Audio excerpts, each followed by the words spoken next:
ध्रुवन्त इन्द्रस्याग्निश्च राष्ट्रं धारयतां ध्रुवं ध्रुवेण हविषा तस्मै देवा अधिब्रवन् अयं च ब्रह्मणस्पतिः అందరూ కూడా చెప్పండి శ్రీ గురుభ్యో నమః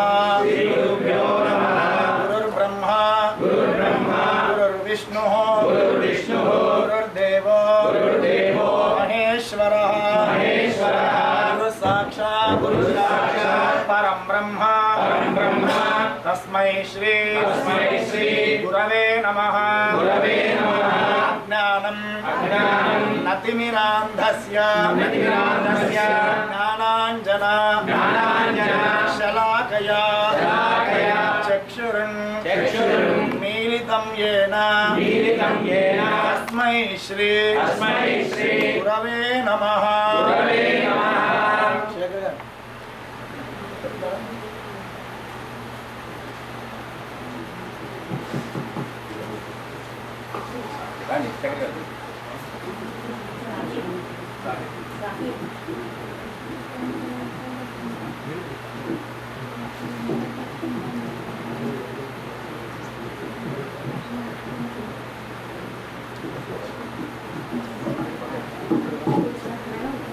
వేదికను అలంకరించిన పెద్దలందరికీ కూడాను నమస్కారాలు. ఈరోజు మన దేవాలయంలో శంకర జయంతి, అదేవిధంగా రామానుజ జయంతి, ఈ యొక్క గొప్ప మహనీయుల యొక్క జయంతిని పురస్కరించుకుని మన హ్యూస్టన్లో కేటీ దేవాలయం మీ అందరికీ తెలుసు. సాయి దుర్గ శివ విష్ణు దేవాలయంలో అత్యంత వైభవోపేతమైనటువంటి సనాతన ధర్మం, హిందూ ధర్మం అనేటువంటి కొన్ని ముఖ్య అంశాల మీద త్రిభాషా కోవిదులు శ్రీ మద్దిపత్తి పద్మాకర్ గారిచే ఈరోజు అత్యంత వైభవోపేతమైనటువంటి దివ్య ప్రసంగం, దివ్య ప్రవచనం నిర్వహించబడుతోంది. కావున దయచేసి అందరూ కూడాను, మనకున్న సమయం చాలా తక్కువ. నిజంగా చెప్పాలంటే మన చెవులలో చాలా మట్టి దుమ్ము పేరుకుపోయి ఉంటాయి. వాటన్నిటినీ పోగొట్టుకోవాలంటే ఇటువంటి మంచి మాటలు వింటే ఆ యొక్క దుమ్ము అవన్నీ నశించిపోతాయి. కాబట్టి ఒక గంట సమయం మీరందరూ కూడా శ్రద్ధగా ఈ యొక్క ప్రవచనాన్ని విని దాని ద్వారా మీరు 4 మంచి మాటలు, మంచి లక్షణాలు అలవరుచుకుని మీ యొక్క పక్క వాళ్ళకు కూడా అదేవిధంగా చేయాలని సంకల్పంతో ఈ దేవాలయ యాజమాన్య వర్గం వారు ఈరోజు ఈ ప్రవచనాన్ని నిర్వహించడం జరుగుతోంది. కాబట్టి దయచేసి అందరూ కూడాను శ్రద్ధతో ప్రవచనాన్ని శ్రవణం చేయవలసిందిగా మనవి. ఒకసారి అందరూ కూడాను గురువు గారైనటువంటి మద్దిపత్తి పద్మాకర్ గారు, వారి పేరు, వారు విశాఖపట్నం నుంచి రావడం జరిగింది. ఏలూరు నుంచి వచ్చారు. అందరికీ నమస్కారం. ఇది మా గుడిలో ఎస్డిఎస్వి టెంపుల్లో మొదటిసారి ఈ ప్రవచనం జరుగుతున్నది. అది కూడా త్రిభాషా సహస్రావధాని బ్రహ్మశ్రీ మద్దిపత్తి పద్మాకర్ గారితో జరగడం మాకెంతో ఆనందదాయకం. పద్మాకర్ గారు, శ్రీ పద్మాకర్ గారు ఏలూరు ఇండియా నుంచి, వారు అష్టావధానము, శతావధానము, సహస్రావధానము అన్నీ చేసినటువంటి వారు. ప్రపంచంలో మాకు తెలిసి మాత్రం ఆయన ఒక్కరే 3 భాషల్లో సహస్రావధానం చేసినటువంటి అవధాని గారు. తెలుగు, సంస్కృతం, హిందీ 3 భాషల్లో. ఆయన మన ఆంధ్రప్రదేశ్లోనే కాదు, దేశ విదేశాలలో కూడా అవధానాలు చేసి మెప్పించినటువంటి మేధావి ఆయన. 3 భాషల్లోనూ చాలా కోవిదులు, మన ఆంధ్రాలోనే కాదు ఆగ్రాలో కూడా హిందీలో అవధానం చేసి అందరి మెప్పులు పొందినవారు. ఆయన గురించి కొంచెం నేను ఇంట్రొడక్షన్ చెప్తాను. ఒక్క నిమిషం నా గురించి చెప్పేటువంటి కార్యక్రమం మొదలుపెట్టారు ఆయన ఒకసారి మొదలుపెట్టారు. Thank you sir.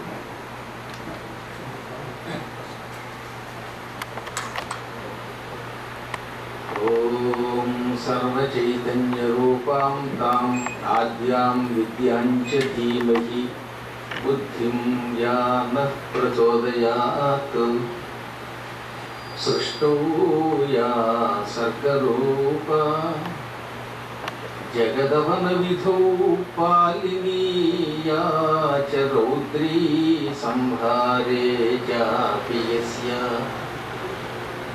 जगदिदमखिलं क्रीडनं या पराख्या पश्यन्ति मध्यमाथो तदनु भगवती वैखरी वर्णरूपा सा स्मद्वाचं प्रसन्ना विधिहरिगिरिचारातिकालङ्करोतु शुक्लाम्बरधरं विष्णुं शशिवर्णं चतुर्भुजं प्रसन्नवदनं ध्यायेत् सर्वविघ्नोपशान्तये वन्दे गुरुपदद्वन्द्वमवाङ्मानसगोचरम् रक्तशुक्लप्रभामिश्रमतर्क्यं त्रयीपुरं महः नारायणं नमस्कृत्य नरं चैव नरोत्तमं देवीं सरस्वतीं व्यासं ततो जयमुदीरयेत्।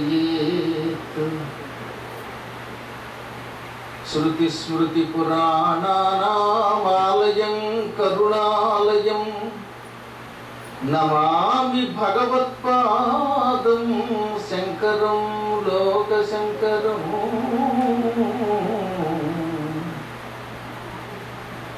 మీకు ఇక్కడ శంకర జయంతి కూడా కాబట్టి జగద్గురుడు శంకరాచార్య వారికి నమస్కారం చేసుకుంటూ మొదలు పెడదాం. రాగానే ప్రశాంతమైన వాతావరణంలో ఉన్నటువంటి ఆలయం సహజంగా భక్తులని ఆకర్షిస్తుంది. ఆలయాలు, అందున దేవాలయాలు, దేవ మందిరాలు, దేవ సదనాలు, ఈ శబ్దాలన్నీ రామాయణంలో ఉన్నాయి. మీరు చూడండి, అయోధ్యాకాండంలో దారి పొడుగుత భరతుడు చిత్రకూట పర్వతానికి వెళుతున్నప్పుడు ఆలయాలన్నీ అలంకారం చేశారని ఉంటుంది. రాముడు కూడా అడిగాడు, నాయన జాగ్రత్తగా దేవ మందిరాలని ఆరామాలని చూసుకుంటున్నావా లేదా అన్నాడు. రామాయణంలో ఆలయాలకి ఎంతో ప్రాముఖ్యం ఉన్నది. కృతయుగం నుంచి ఈ కలియుగం ఇప్పుడు నడుస్తున్న 5125వ సంవత్సరం వరకు ఈ భూమండలంలో ఎప్పటికప్పుడు ఆలయాల వ్యవస్థని చాలా జాగ్రత్తగా నిర్వహించారు. కొంతమంది ప్రాచీన కాలంలో ఆలయాలు ఏమంటారు, ఉట్టి భ్రమ. ప్రతి యుగంలో ఉన్నాయి ఆలయాలు. ఆలయాలే లేకపోతే హిరణ్యకశిపుడి కాలంలో ప్రహ్లాదుని ఆలయానికి తీసుకెళ్లి దర్శనం చేయించారనే పదం ఎందుకు వస్తుంది?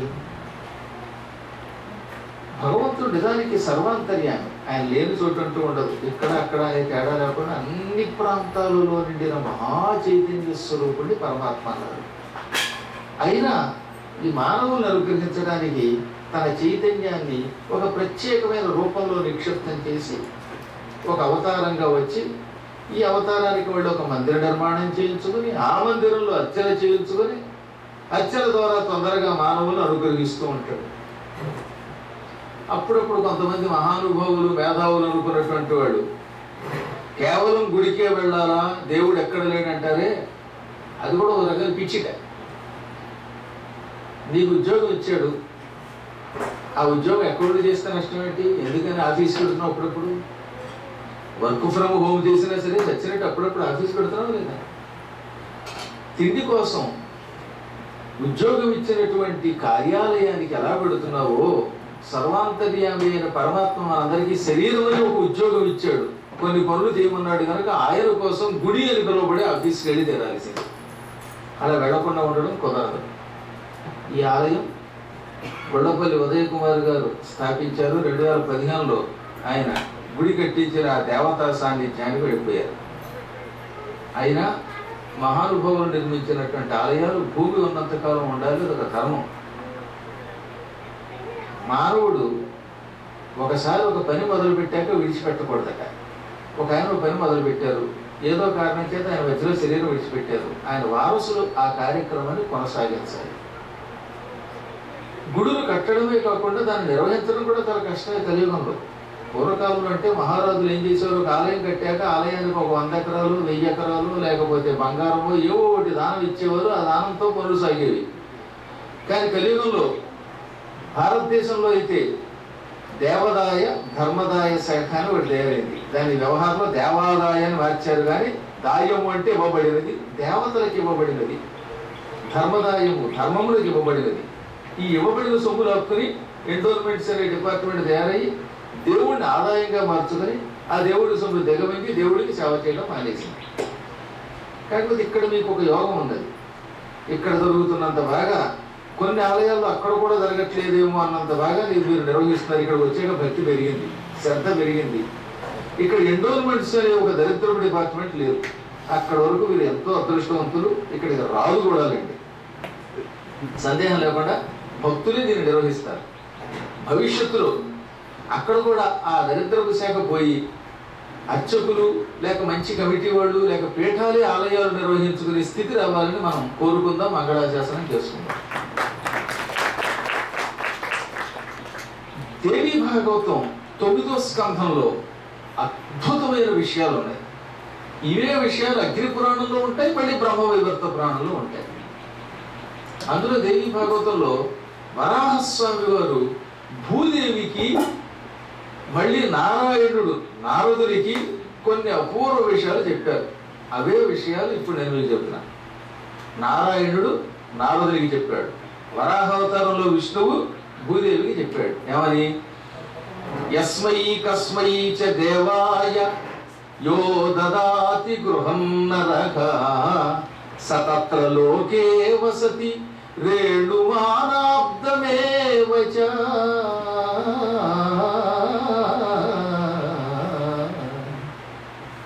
ఆయన ఈ భూమి మీద పుట్టిన వాడికి ఏదో ఒక రూపం ఆకర్షణ కలిగిస్తుంది.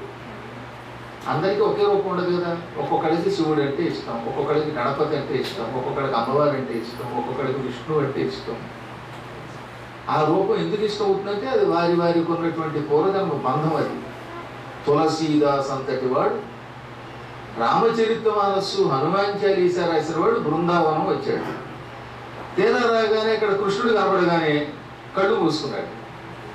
అప్పుడు ఆ కృష్ణుడి విగ్రహంలోంచి స్వామివారు అన్నట్ట, ఇదేమిట్రా నన్ను తొడగానే కళ్ళు మూసుకున్నావు, కృష్ణుడైనా రాముడైనా నేనే అంటే రాముడు కృష్ణుడు అన్ని నువ్వేనని నాకు తెలుసు అనుకో, అయినా నాకు కోదండం పట్టుకుని కిరీటం పెట్టుకుని పరిపాలన చేస్తున్న శ్రీరామచంద్రుడి రూపం తప్ప ఇంకేది ఇష్టం లేదు, నువ్వు కృష్ణుడి రూపం విడిచిపెట్టి రామరూపం ధరిస్తేనే చూస్తానన్నట్ట. దాంతో అంత కృష్ణుడు కూడా రామ రామ నీ భక్తికి మెచ్చాను అని రాముడే దర్శనం ఇవ్వాల్సి వచ్చింది. ఇది తులసీదాస్ గారి చరిత్రలో ఉంటుంది. ఆయనకి తెలియదండి తులసీదాస్ గారికి. భగవంతుడు అనేక రూపాలు ఎత్తాడు. ఆ రూపాలు కృష్ణుడు ముఖ్యమైన రూపం. కృష్ణస్తు భగవాన్ స్వయం మరి భాగవతం చెబుతోందని తెలుసున్నా ఆయనకి రాముడు అంటే ఇష్టం. అలాగే మీకు కూడా ఒక్కొక్కడికి ఒక రూపం ఇష్టం. ఈ రూపములలో ఏదో ఒక రూపమునకు దేవాలయము కట్టు. యస్మై కస్మై చ దేవాయ అంటే నీకు తోచిన ఏదో ఒక దేవుడికి ఆలయమును నిర్మించు. నిర్మిస్తే లాభం ఏమిటి? మరి జాగ్రత్తగా నడువచ్చు. సతత్రలోకే వసతి రేణుమానాబ్దమేవచ. ఒక ఆయన రాముడి గుడి కట్టాడు, ఒక ఆయన కృష్ణుడి గుడి కట్టాడు, లేక ఒక ఆయన విఘ్నేశ్వరుడి గుడి కట్టాడు, ఒక ఆయన వెంకటేశ్వరుడి గుడి కట్టాడు. ఈ గుడి కట్టిన వాడికి ఎటువంటి శుభం కలుగుతుందిట? ఈ గుడి కట్టడానికి భూమిని తవ్వారు కదా మీరు, తవ్వితే ఎన్ని డస్ట్ పార్టికల్స్ పైకి లేచి ఉంటాయి లెక్క పెట్టగలరు ఎవరైనా? ఈ భూమిని తవ్వుతున్నప్పుడు గోతులు తవ్వకుండా కుదరదండి. ఆలయం కట్టాలంటే ముందు గోతులు తవ్వాలి. కాకపోతే దేవుడికి మనుషులకి గోతులు తవ్వితే పర్వాలేదు, కానీ ఇతరులను నాశనం చేయడానికి గోతులు తవ్వకుండా ఉంటే చాలా మంచిది. దేవాలయం కట్టడానికి గొయ్యి తవ్వండి, చాలా మంచిది. ఆ గొయ్యి తవ్వినప్పుడు అందులోంచి రేణువులు పైకి వేస్తాయి. ఆ రేణువులు ఎన్నున్నాయో అన్ని సంవత్సరములు ఆ దేవతా లోకంలో నివసిస్తారు. అనగా ఇప్పుడు ఇందులో మీ అదృష్టం బాగున్నది. గణపతి ఉన్నాడు, విష్ణువు ఉన్నాడు, శివుడు ఉన్నాడు, అమ్మవారు ఉంది, రాముడు ఉన్నాడు, సాయి ఉన్నాడు, అన్ని ఆలయాలు ఉన్నాయి. ఈ ఆలయాల్లో మీకు ఏ దేవుడు ఇష్టమో ఆ దేవుడికి మీరు ఇంత సాయం చేశారనుకుందాం. సాయం అనడం కంటే ఆ దేవతాలయం నిర్మాణం చేయడానికి ఎంతో కొంత డబ్బు ఇచ్చారు. ఇవ్వడం వల్ల ఏమవుతుంది, ఈ ఆలయం కట్టడానికి గొయ్యి తవ్వుతున్నప్పుడు అందులో నుంచి లేచే ధూళి కణువులు ఎన్నున్నాయో అన్నేళ్ళు ఆ లోకంలో ఉంటారు. అసలు దాన్ని ఎవరు లెక్క పెట్టగలరండి? అదే కాదట, రేణుమానాబ్దమేవచ్చ అంటే ఇది తవ్వుతున్నప్పుడు వచ్చే మట్టినే కాకుండా అందులో ఇసుక్కు వాడతాం కొంత. ఇప్పుడు ఇక్కడ అన్ని చెక్క పంపులే అనుకోండి, కానీ ఆలయం కట్టేటప్పుడు చెక్క ముక్కలతో పాటుగా కొంత సిమెంట్ వాడాలి, రాళ్ళు పెట్టాలి, దాంతోపాటు అందులో కాస్త ఇసుక అవసరం అవుతుంది. ఆ ఇసుక రేణువులు లెక్క పెట్టండి. అవి లెక్క పెట్టే ఓపిక మీకు ఎవరికైనా ఉంటే చెప్పండి. అవి ఎన్నున్నాయో అన్ని సంవత్సరములు ఆ దేవతాలోకంలో ఉంటాడు. అంటే శాశ్వతంగా అందులో ఉంటాడు. అంత తేలికేం కదా ఆ లోకం నుంచి బయటికి రావడం అని అర్థం అన్నమాట. ఒక ఆలయ నిర్మాణంలో ఎంతో కొంత సాయం చేసినంత మాత్రం చేతనే ఇంతకాలం లోకంలో ఉంటే ఇంకా ఆలయాన్ని శాశ్వతంగా భక్తితో నిర్వహించేవాడికి ఎటువంటి లోకాలు వస్తాయో ఎవరైనా ఊహించగలరా? అందుకని ఆలయ నిర్మాణం చేయాలి. ఇదేదో పద్మాకర్ గారు చెప్తే మీరు నమ్మకపోవచ్చు, కానీ వరాహస్వామి వారు చెప్పారు. దేవీ భాగవతం ఇంటికి వెళ్ళాక 9వ స్కంధం చూడండి, అందులో ఈ శ్లోకం ఉంటుంది. యస్మై కస్మై చ దేవాయ యో దదాతి గృహన్నరః స తత్ర లోకే వసతి రేణుమానాబ్దమేవచ అన్నాడు. ఈ రేణుమానాబ్దము అండలో భూమిని తవ్వితే వచ్చేటటువంటి ధూళి కణాలు ఎన్ని ఉన్నాయో అన్నేళ్ళని ఒక అర్థం, అందులో ఎన్ని ఇసుక రేణువులు ఉన్నాయో అన్నేళ్ళని ఒక అర్థం. ఇక్కడ అన్నదానం జరుగుతుందిగా, తర్వాత అన్నదానానికి ఎన్ని ధాన్యం కణాలు వాడారో అన్నేళ్ళని ఒక అర్థం అన్నమాట. ఇంతకాలం ఆ దేవతాలోకంలో ఉంటారు. అందుకని తప్పనిసరిగా పూర్వకాలంలో మహారాజులంతా ఆలయం కట్టారు. కలియుగంలో రాజులు లేరు కనుక ఏం చెప్పారు, కలౌ సంఘే శక్తి. కలియుగంలో సంఘమునందు శక్తి ఉంటుంది. సంఘం అంటే ఒక గుంపు అన్నమాట. 10 మంది కలిసి ఒక గుంపుగా ఏర్పడితే దానికి సంఘం అని పేరు. అదే అసలు కులం అంటే. ఇవాళ కర్మగారి కులం అంటే పారిపోయింది, కానీ కులము అంటే ఇప్పుడు మీరు అనుకున్న కులం కాదు. నేను బ్రాహ్మణ్ణి, నేను ఇంకోటి. ఈ కులం అనే శబ్దం అసలు పురాణాల్లో లేదు, లేకపోతే వేదాల్లో లేదు. వర్ణ వ్యవస్థ ఉన్నది తప్ప కులం అనే ప్రసక్తి లేదు. కులము అంటే సంఘము. గోకులము అంటే ఆవుల యొక్క సమూహం. రాజకులము మహారాజుల యొక్క సమూహం. శానాకులము అంటే శానల యొక్క సమూహం. అది ఇవాళ ప్రపంచాన్ని మింగేస్తుంది, పాడు చేస్తుంది. వద్దంటూ ఈ పిచ్చి ఎక్కువ పెరిగిపోయింది. ఎవడైనా పొరపాటున కులం అనే పేరుతో ఉన్న ఈ పేరు ఎత్తాడా ఇక వాడి ఇంటి దగ్గర ధర్నాలే. ఆ మధ్యన పురాణం చెప్పేవాడు ఇళ్ళ ముందు ధర్నాలేరా, ఇక వాడు అడిగిపోయి ఎందుకు వచ్చిందిరా బాబు పురాణాలు చెప్పడం మానేద్దామని క్షమార్పణ చెప్పవలసి వచ్చింది. కానీ నిజమునకు కుల శబ్దమునకు సంఘము అని అర్థం. 10 మంది మంచివాళ్ళు ఓ చోట చేరారనుకోండి, అది సత్కులము, సత్సంగము అని పిలువబడుతుంది. ఈ సంఘం అంటే ఈ 10 మంది ఓ చోట చేరితే వాడు చెయ్యలేని పని అంటూ ఉండదట. వాడు తలుచుకోవాలి. మీరు కావాలంటే పిల్లలకి గ్రాడ్యుయేషన్ ఫంక్షన్ ఎంత బాగా చేస్తున్నారండి. After all 10th class pass అయితే, ఒక ఇంటర్మీడియట్ పాస్ అయితే, లేకపోతే ఇంకేదో డిగ్రీ పాస్ అయితే ఇంకా అక్కడి నుంచి అదేదో ప్రపంచాన్ని ఉద్ధరించినంత ఘనకార్యంగా భావించి దానికోసం 10 మందిని పిలిపించి అక్కడ ద్రవాలు ఉపద్రవాలు, అవి తాగకపోతే ఉపద్రవాలు, తాగితే ఉపద్రవాలు ఇచ్చుకుని ఇంత కార్యక్రమం చేస్తున్నామే. భగవంతుని కోసం ఒక ఆలయం కట్టడానికి ఒక సత్సంగం ఏర్పడడం పెద్ద కష్టమా? అదేం కష్టం కాదు. కాకపోతే ఆలయాలు, ఇప్పుడు ఈ ఆలయం గురించి విన్నాను. ఇప్పుడు ఇదంతా ఒక పుష్కరిణి చేసి వెనక వైపు మళ్ళీ అపూర్వంగా ఇటు గణపతికి, ఇటు బాబా వారికి, అయ్యప్ప స్వామి వారికి, విష్ణువునికి, శివునికి ఆలయం నిర్మాణం చేయాలన్నారు. పెద్ద పెద్ద ఆలయాలు కట్టడం అంత తేలికేం కాదు. ఆ ఆలయ నిర్మాణానికి ముందు కావలసింది మనోబలం. నేను ఈ పని చెయ్యగలను అని ఒక ధైర్యం పొందితే వాడు ఏ పని చేస్తారండి. అసలు అన్నిటికంటే మనస్సు గొప్పది. మన ఏవ ప్రధానం హి కారణం బంధమోక్షయో. మానసిక బలం ఉంటే వాడిని ఎవ్వడు ఈ సృష్టిలో వెనక్కి తీయలేదు. కానీ పని మొదలు పెట్టేటప్పుడే దిగాలి. దిగిన తర్వాత ప్రాణం పోయినా వెనక్కి రాకూడదు. భర్తృహరి సుభాషితాలు తెలుగులోకి ఏనుగు లక్ష్మణుడికి అనువాదం చేశాడు.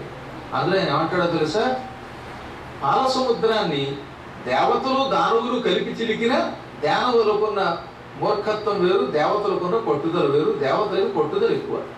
అందుకని వాడు ఏం చేశారట, వెరచిరే ఘోర కాకోల విషము చేత తనిసిరే వేల్పులుదగి రత్నముల చేత విడచిరే యత్నమృతంబు వడముదనుక నిశ్చయార్థంబు విడువరు నిపుణమతులు.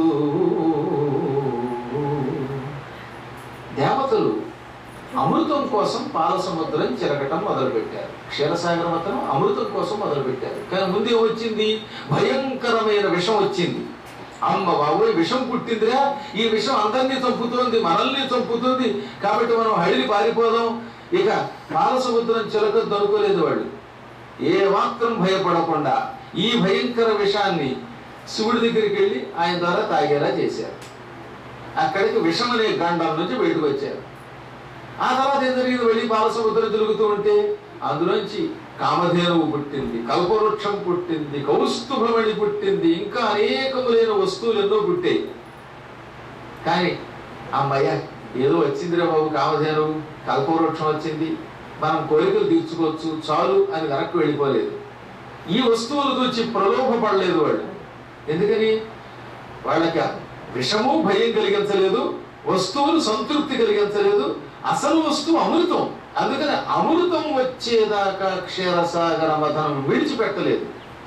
అప్పుడు చెట్ట చివరికి అమృతం వచ్చింది.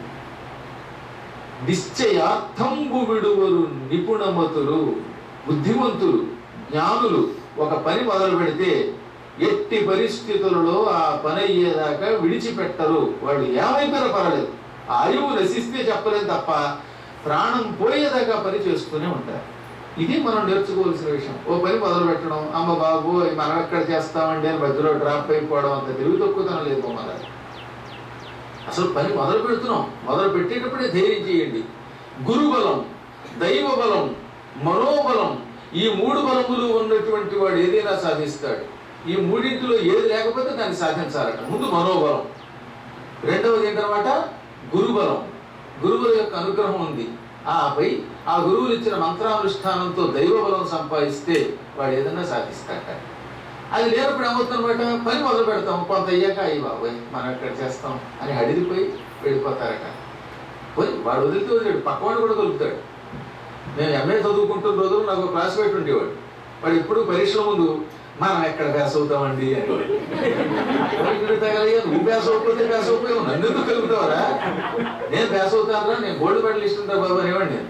ఇదన్నమాట పక్కవాడు కూడా కలుగుతాడు, మనం ఎక్కడ ప్యాస్ అవుతాం, మనం ఎక్కడ చేస్తామని అంటారే. మనం అనొద్దు, వాడు చేయలేకపోతే వాడిని కలుపుకోమను, ఇతరుల ఎందుకు కలుగుతాడు. కాబట్టి మీరు ఏదైనా చేయగలుగుతారండి, మీరు చేయలేకపోవడం అనే ప్రసక్తే లేదు. కాకపోతే చెప్పారు కదా, ఈ విఘ్నములకు తట్టుకోవడం ముందుగా చేయవలసిన పని. అదే మనకి సనాతన ధర్మం చెబుతున్న మాట. మన ధర్మం ఏం చెప్పింది, నాయనలారా, మానవుడిలో ఆసురీ శక్తి, తామసిక శక్తి, దైవీ శక్తి మూడు ఉంటాయి. అందులో తామసిక శక్తి కలిగిన వాడు మూర్ఖులు. వాళ్ళకి ఏమీ అక్కర్లేదు, తిన్నాము పడుకున్నాము నిద్రపోతాము, తెగ తింటారు పడుకుంటారు. వాళ్ళు ఎవరు చెప్పినా ఏం చెప్పినా వినరు. వాళ్ళు వినరు సరిగదా, చచ్చినా వినంటాడు వాడు. చచ్చాక వినేదేమిటి, బతిపడగా వినాలి తప్ప చచ్చాక వినేదేమిటండి. నేను చచ్చినా వినండి అంటాడే, చచ్చాక ఏనా. అదొక రకమైన మూర్ఖత్వం. అటువంటి వాడికి నిద్ర ఎక్కువ ఉంటుంది, తిన్నదే తెగ తింటారు, లేదా అసలు తినడం మానేస్తారు, తెగ తాగుతారు, ఏం తాగుతారో తెలియదు. తామసిక లక్షణాలు ఉన్నవాడు ఎలా ఉంటారో భగవద్గీతలో చెప్పాడు కృష్ణ పరమాత్ముడు. వాడు కుడుపుపై కుడుపు మళ్ళీ తినదే తింటాడు. ఓసారి తిన్నాక ఎవరు తినరు కానీ వాడు అదేంటో కానీ అన్నం తిన్నాక అన్నం తిన్న తర్వాత మళ్ళీ ఏం చేస్తారు, గారెలు వేసారా తింటాడు, గారెలు తిన్నాక బూరెలు తింటాడు, టీ తాగుతాడు, మళ్ళీ కాఫీ తాగుతాడు. ఈ ఫ్లైట్లో చూస్తూ ఉంటాం కదా అప్పుడప్పుడు, బాబా అదేమో తింటాడు వీడు మొహం తగలయ్యా. ముందేమో ఉపద్రవాలు ఇస్తారు, ఈ ఉపద్రవాలన్నీ పుచ్చుకున్న తర్వాత ఏమో ఏదో తింటాడు, తిన్న తర్వాత పెరుగు తిని మళ్ళీ టీ తాగుతాడు. ఏంటండి టీ తాగి కాఫీ తాగుతాడు, అది కడుపా కండవని మడుగా. ఇవన్నీ చేసేవాళ్ళు తమో గుణ ప్రధానులు అంటారు. ఇవన్నీ తిని ఆ తర్వాత బత్తెక్కి గుర్రు గుర్రుని వాడు నిద్రపోతూ ఉంటే రామచంద్ర ప్రభు విమాన శబ్దం కంటే ఈ శబ్దం మారుమోగిపోతూ ఉంటుంది. అది ఆ లక్షణం తమో గుణ లక్షణం అన్నమాట. అందుకని బిజినెస్ క్లాస్ కూడా కాదు, ఫస్ట్ క్లాస్ లో ప్రయాణం చేస్తే కాస్త సింగిల్గా ఉండొచ్చేమో అనిపిస్తుంది ఈ మధ్య అన్నమాట. ఇక రజోగుణం వాడు దంభో దర్పోభిమానశ్చ క్రోధ పారుష్యమేవచ అజ్ఞానం చాభిజాతం చ పార్థ సంపదమాసురీ. అసుర లక్షణాలు ఇందాక తమో గుణం చెప్పాం, ఆ మూర్ఖులు పక్కన పెట్టేయండి. ఇక రెండో వాడు రజో గుణం అని ఉంటుంది. ఇవే కొంచెం అసుర లక్షణాలు. వీళ్ళ లక్షణాలు ఏమిటి? దంభ,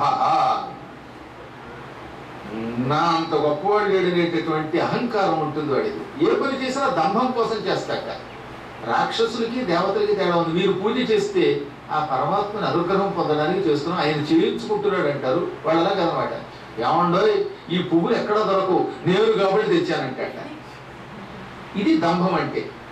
వాడి పూజ కూడా నేను గొప్పవాణ్ణి అని ప్రకటించుకోవడం కోసం చేస్తాడు. వాడు తపస్సు చేస్తే ఇటువంటి తపస్సు ఎవడో చేయలేదు అనిపించుకోవడానికి చేస్తారు. ఇదిగో హిరణ్యకశిపుడు చేసిన తపస్సు అటువంటిది. వాడు తపస్సు చేస్తూ ఉంటే వాడి శరీరం మీద పుట్టలు పోసాయి, అందులోంచి వెదురు మొక్కలు లేచాయి, చీమలు, కండ చీమలు, దోమలు, అడవి ఈగలు మొదలైనవి చేరి వాడి శరీరాన్ని పీల్చి పిప్పి చేసేసాయి.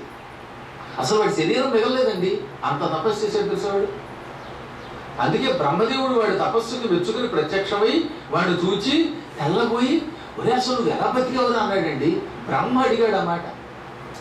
దౌసౌరాతములు పిపీలికలు మేధక్రవ్య రక్తంబులను సంశీర్ణంబులు చేసి పట్టి తినగా శల్యావశిష్టుండమై వంశఛలన తృణావళీయుతమకా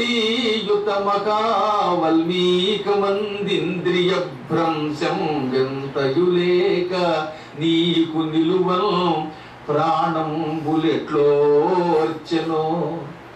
ఒరే నాయనా హిరణ్యకశిపుడా, అడవి ఈగలు, పిపీలికలు అంటే చీమలు, ఇటువంటివన్నీ నీ శరీరం మీద వాలేయి, నీ చర్మమంతా తిన్నాయి, లోపల ఉన్న కొవ్వు, రక్తము, మాంసము పీల్చి పిప్పి చేసాయి. పైగా నీ ఒంటి మీద పుట్టలు పోసాయి, ఆ పుట్టలోంచి వెదురు మొక్కలు కూడా మొలిచాయి. ఇటువంటి పుట్టలో కేవలం అస్థిపంజరంగా మిగిలిపోయిన నీ శరీరంలో ప్రాణములు ఎలా నిలబడ్డాయి? సృష్టికర్తనైన బ్రహ్మని నాకే ఆశ్చర్యం కలుగుతోంది, ఎంత మొండి పిరుగులో నువ్వు అన్నట్ట. ఆ తర్వాత వాడికి శరీరం మళ్ళీ ఆయన ఇచ్చాడు, అది వేరే విషయం, వరాలు ఇచ్చాడు. కానీ వాడి ఉద్దేశం ఏంటి? ఇటువంటి తపస్సు ఈ ప్రపంచంలో మరొకడు ఎవడన్నా చేశాడా? లేదు. అంతే, నేను గొప్పవాడిని కాబట్టి నాకు వరాలి అంటాడు వాడు. ఇంత తపస్సు చేసినందుకు ఈ దంభం లేకపోతే, నేను గొప్పవాడిని అనిపించుకోవాలనే కోరిక లేకపోతే తక్కువ వాడికి విజయం వచ్చేది, వాడికి మృత్యు వచ్చేది కాదు. చెప్పాక ఈ అహంకారం పాడు చేస్తున్నామండి. తర్వాత దర్పం. ఏం చేసినా సరే అక్కడ టీవీ వరకపోస్తారన్నమాట. కాలు మీద కాలేసి కూర్చుంటాడు, కత్తల్ని గౌరవించడు. మొదట్లో వాడికి వినయం ఉండేది, తర్వాత గురువు గారు కూడా తిట్టడం మొదలెట్టాడు. ఇక్కడ పతనం మొదలవుతుందిట. అన్నద్రోహం గురుద్రోహం బ్రహ్మద్రోహం నకారయేత్. అన్నం పెట్టిన వాడికి ఎప్పుడు ద్రోహం చేయకూడదు. వాడి ఇంత అన్నం పెట్టాడు, యావత్ జీవితం గుర్తుపెట్టుకోవాలి, కృతజ్ఞత ఉండాలి. గురువు గారికి, మంత్రం ఇచ్చిన గురువు గారికి ఎప్పుడు ద్రోహం చేయకూడదు, బ్రాహ్మడికి ద్రోహం చేయకూడదు. ఈ మూడు చేసిన వాడు సర్వనాశనం అయిపోతాడు. ఈ గురుద్రోహం మొదలవుతుంది. అభిమానము, ప్రతి చిన్నదానికి నేను ఎవరి దగ్గర చెయ్యవలసిన, నేను గొప్పవాడిని అనే ఒక దురభిమానం బయలుదేరుతుంది. అభిమానం అంటే తాను తాను గొప్పవాడిగా భావించడం, ఇతరుల దగ్గరికి వెళ్ళి అడగడానికి చిన్నపోవటం అన్నమాట. క్రోధ, ఆ తర్వాత కోపం. అది ప్రపంచంలో అంతకంటే ప్రమాదం మరొకట్లేదు. క్రోధం వల్ల తపస్సు పాడైపోతుంది. క్రోధం మనిషిని సర్వనాశనం చేస్తుంది. అసలు అన్నిటిలోకి ఆసురీ లక్షణాల్లో ప్రమాదకరమైనది కోపమే. అందుకే తన కోపమే తన శత్రువు అన్నారు. అదంటే ఈ కోపం వల్ల అప్పటి వరకు చేసిన మంచి కూడా పోతుందండి. 3 రోజులు ఇంట్లో పెట్టుకుని అన్నం పెట్టి 3వ రోజున పొరపాటు తిట్టండి, మొత్తం పోయింది. పెడితే పెట్టావయ్యా, అంతేగాని తిడతావా నన్ను అంటాడు. అవునా కదా, మీరు చూస్తారు కదా. కానీ కోపాన్ని చేయించడం కష్టం. మీలాంటి పుణ్యాత్ములు కోపాన్ని చేయిస్తారు కానీ మాదిరివాడు చేయిస్తారండి. మనం చూస్తే అసలు కోపమే లేనట్టుగా శాంత పురుషుల్లాగా, ఆడవాళ్ళు శాంతకుమారులు, ఈ మగవాడు శాంతకుమారులు అలా కనపడుతున్నారు. కానీ ఒక ఆయన ఇలాగే ఉపన్యాసం చెప్పడానికి వచ్చాడు. 25 సంవత్సరాలు తపస్సు చేసి కోపం జయించాను ఆయన అన్నట్ట. అనగానే ఇలాంటి ఘట్టం కుర్రాడు ఒకడు లేచాడు, కృష్ణుడి కొడుకు. వాడు లేచామన్నాడు, గురువు గారు మనలో మన మాట మీరు కోపాన్ని జయించారా అన్నాడు. అవును నాయన, మేము 25 సంవత్సరాలు తపస్సు చేసి కోపాన్ని జయించాం అన్నాడు. మళ్ళీ లేచాడు ఈయన. ఏమంటే నిజంగానే కోపాన్ని జయించారంటే ఎలా మొహం పెట్టి జయించాను అన్నాడు. ఈ కుర్రాడు తిరగా ఉంటాడు కదా, అందులో గడ్డం పడ్డాయి. అందుకని మళ్ళీ అడిగట, నిజంగానే కోపాన్ని జయించారా అని. అవునా, నేను 10 ఏళ్ళు తపస్సు చేసి కోపాన్ని జయించాను అన్నాడు. మళ్ళీ 4వసారి, గురువు గారు మనలో మన మాట మీరు నిజంగానే కోపాన్ని జయించారు, నాకు పోగలు కొడతాను అనుకుంటావు. నేను చూస్తున్నాను 25 ఏళ్ళు తపస్సు చేసి కోపం చేయించానంటే నిమిషానికి ఒకసారి లేచి కోపం చేయించారంటే మళ్ళీ మాట్లాడితే చర్మం పీకుతాను, నేను కోపాన్ని చేయించాను అన్నాడు. కాబట్టి కోపాన్ని జయించడం ఇంకా కష్టం. పారుష్యమేవచ, తర్వాతది పరుషంగా కఠినంగా మాట్లాడటం. అసలు ఎవరితోనైనా పుల్ల గ్రూప్ కింద మాట్లాడాడు కొంతమంది, ప్రేమగా మాట్లాడటం ఉండదు. ఇంటికి ఎవరైనా వస్తే రండి అని స్వాగతం అవడం, వచ్చావా వచ్చి చావడం కర్మ, హాయిగా వచ్చారా అడగడం ఉండదు అనమాట. భార్యామణి కాఫీ తెస్తే తగలై ఆ మొహం నీ మొహం అంటాడు, తగలై ఏంటో తెలియదు, నా మొహాన్ని కొట్టేటాడు. ఒకసారి వేడుకని కొట్టాడు అలా అన్నప్పుడు మొహం మీద, మళ్ళీ జీవితంలో మాట్లాడాడు. అలా ఏమిటో అందరికీ కొంతమందికి అంటే పరుషవాక్కు, అంటే పరుషవాక్కు, అది పూర్వజన్మ కర్మ అన్నమాట. ఇక అజ్ఞానం, చెప్పిన మాట వినకపోవటం. సో కొంతమంది ఎట్టి పరిస్థితుల్లో ఎవడేం చెప్పినా వినడు. జ్ఞానము లేకపోవడమే అజ్ఞానము. అందుకే అన్నారంటే అజ్ఞానతిమిరాంధస్య జ్ఞానాంజన శలాకయ చక్షు ఉన్మీలితం ఏన తస్మై శ్రీ గురవే నమః. గురువు గారికి ఎందుకు నమస్కారం చేయాలి? తిమిరము అంటే చీకటి, అజ్ఞానం వల్ల ఒక చీకటి పట్టుకుంది నిన్ను. అజ్ఞాన తిమిరం వల్ల ఏమైపోతున్నాడు వీడు? అంధ, గుడ్డాడు అయిపోయాడు వాడు. గుడ్డివాడికి కళ్ళు కనపడవు. అజ్ఞానం అనే చీకటి కమ్ముకుంటే కూడా ఏమవుతుంది? కళ్ళు కనపడవు. తిమిరం అంటే చీకటి అంటుంది. ఎవరు చెప్పినా వినకపోవటం, మూర్ఖత్వం, ఆ లక్షణాలకి ఏమని పేరు? చీకటి. ఎందుకని ఎవరి మాట వండి కనుక అదే కటిక చీకటి అన్నమాట. ఈ చీకటి వల్ల ఏమైపోతుంది? కటిక చీకట్లో కళ్ళు ఉన్నా కనపడవు. ఈ కటిక చీకటి వల్ల గుడ్డివాడైపోయిన వాడికి చీకటి పోగొట్టి కళ్ళు తెరిచేలా చెయ్యాలంటే పూర్వం ఏం చేసేవారు? అంజనము అని ఒకటి తయారు చేశారు. కాటుక, తెలుగులో ఏమంటుందని కాటుక, సంస్కృతంలో అంజనం. ఈ కాటుక తయారు చేస్తే పూర్వకాలంలో ఆయుర్వేద వైద్యులు మూలికలతో అది కంటికి రాస్తే గుడ్డివాడికి కూడా చూపు వచ్చేదండి.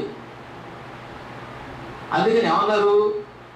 అంజన శలాకయ, కాటుక పెసరు కొంచెం రాయండి. ఈ కాటుక కంటికి పెడితే గుడ్డివాడికి కూడా చూపు వస్తుంది, చూపు ఉన్నవాడికి ఇంకా చూపు వస్తుంది. అజ్ఞానం అనే చీకటి వల్ల గుడ్డివాడైపోయిన వాడికి జ్ఞాన అంజన శలాకయ, జ్ఞానము అనే కాటుక పెసరు రాయండి. ఇంత పెసరు జ్ఞానం అనే కాటుక పోయండి. అనగా మూర్ఖుడికి జ్ఞానం తెలివితేటలు నేర్పితే ఆ తెలివితేటలు లేకపోవటం అనే మూర్ఖత్వం పోతుంది, గుడ్డితనం పోతుంది. ఈ విధంగా జ్ఞానం అనే కాటుకతో అజ్ఞానం అనేటటువంటి చీకటి వల్ల గుడ్డివాడైపోయిన వాడికి చక్షుహు, కన్నుని, ఉన్మీలిత, తెరుస్తున్నవాడు. ఉన్మీలితం అంటే తెరవడం. ఎప్పుడు కూడా ఉన్మీలితం అంటే తెరుచుట, నిమిషము అంటే మూయుట. అందుకే అమ్మవారికి ఉన్మేష నిమిషోత్పన్న విపన్న భువనావళి. ఉన్మేష అంటే కన్ను తెరుస్తున్నది, నిమిష కన్ను మూస్తున్నది. అమ్మ కన్ను తెరిస్తే అవుతుంది ఉత్పన్న భువనావళి, లోకాలన్నీ పుడుతున్నాయి. ఉత్పన్నం అంటే పుట్టడం, భువనావళి అన్ని లోకాలు. ఈ భూలోక, భువనలోక, సువర్లోక, మహర్లోక, జనలోక, గోలోక, తపోలోక, సత్యలోక, అతల వితల సుతల తరాతల రసాతల పాతాళములు అని పిలువబడే లోకములు అమ్మ నా కన్ను తెరిస్తే పుడుతున్నాయిట. మళ్ళీ నిమిష మూసే, అమ్మలో మూసింది, ముయ్యగానే విపన్న భువనావళి, ఈ లోకాలన్నీ నాశనం అయిపోయాయి. అమ్మ కన్ను తెరిస్తే లోకాలు పుడుతున్నాయి, మూస్తే నశిస్తున్నాయి అని అర్థం.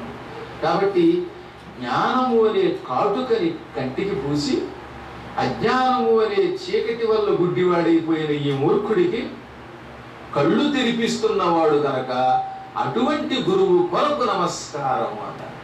ఆ గురువు గారి యొక్క అనుగ్రహం ఉంటే ఏమైపోతున్నమాట? ఇప్పుడు వాడు ఒక్కసారిగా ఈ భయంకరమైనటువంటి ఏది ఇందాక చెప్పిన అభిమానం, క్రోధ, పారుష్యము, ఈ లక్షణాలన్నీ పోతాయి.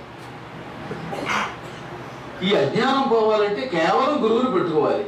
అభిజాతంచ, అభిజాతం అంటే నేను మంచి వంశంలో పుట్టాను, నేను కులంలో పుట్టాను, ఈ కులం పెంచు అనమాట. అది అభిజాతం అంటే. అభిజాత్యం అంటే అసలు అర్థం ఏంటనమాట, నేను మా వంశం మామూలు వంశం అనుకుంటారు ఏంటి, మీసాల మీద నిమ్మకాయలు పెట్టారు, బోడి మీసం మీద నిమ్మకాయ పెడితే నీకంటే ఇంకా దెబ్బకాయ పెట్టేవాడు పుడతారు రేపు.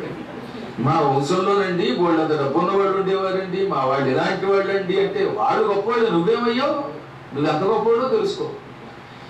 నేను నా కులము నా వంశం మా వాళ్ళు మా పూర్వులు గొప్పవాళ్ళు అనే అహంకారంతో ఎవడుంటాడో వాడిని అభిజాతము కలిగిన వాడు అంటారు. ఇవన్నీ అసుర లక్షణాలు. ఇవి పోగొట్టుకోవాలి ముందు. ఇవి పోగొట్టుకున్న తర్వాత శాంత గుణం పొందాలి, అదే సత్వగుణం. సత్వగుణము అనగా పెద్దలను గౌరవించటం, ఆలయ నిర్మాణం చేయటం, దేవతామూర్తులకు నమస్కారం చేయటం, దేవతలకు నమస్కరించకుండా ఆహారం పొరపాటున తినకుండా ఉండడం, ఈ పెద్దల మాటలు పురాణాదులు వినడం, ఇవన్నీ సాత్వికుల లక్షణాలు. అంటే మీ లక్షణాలు.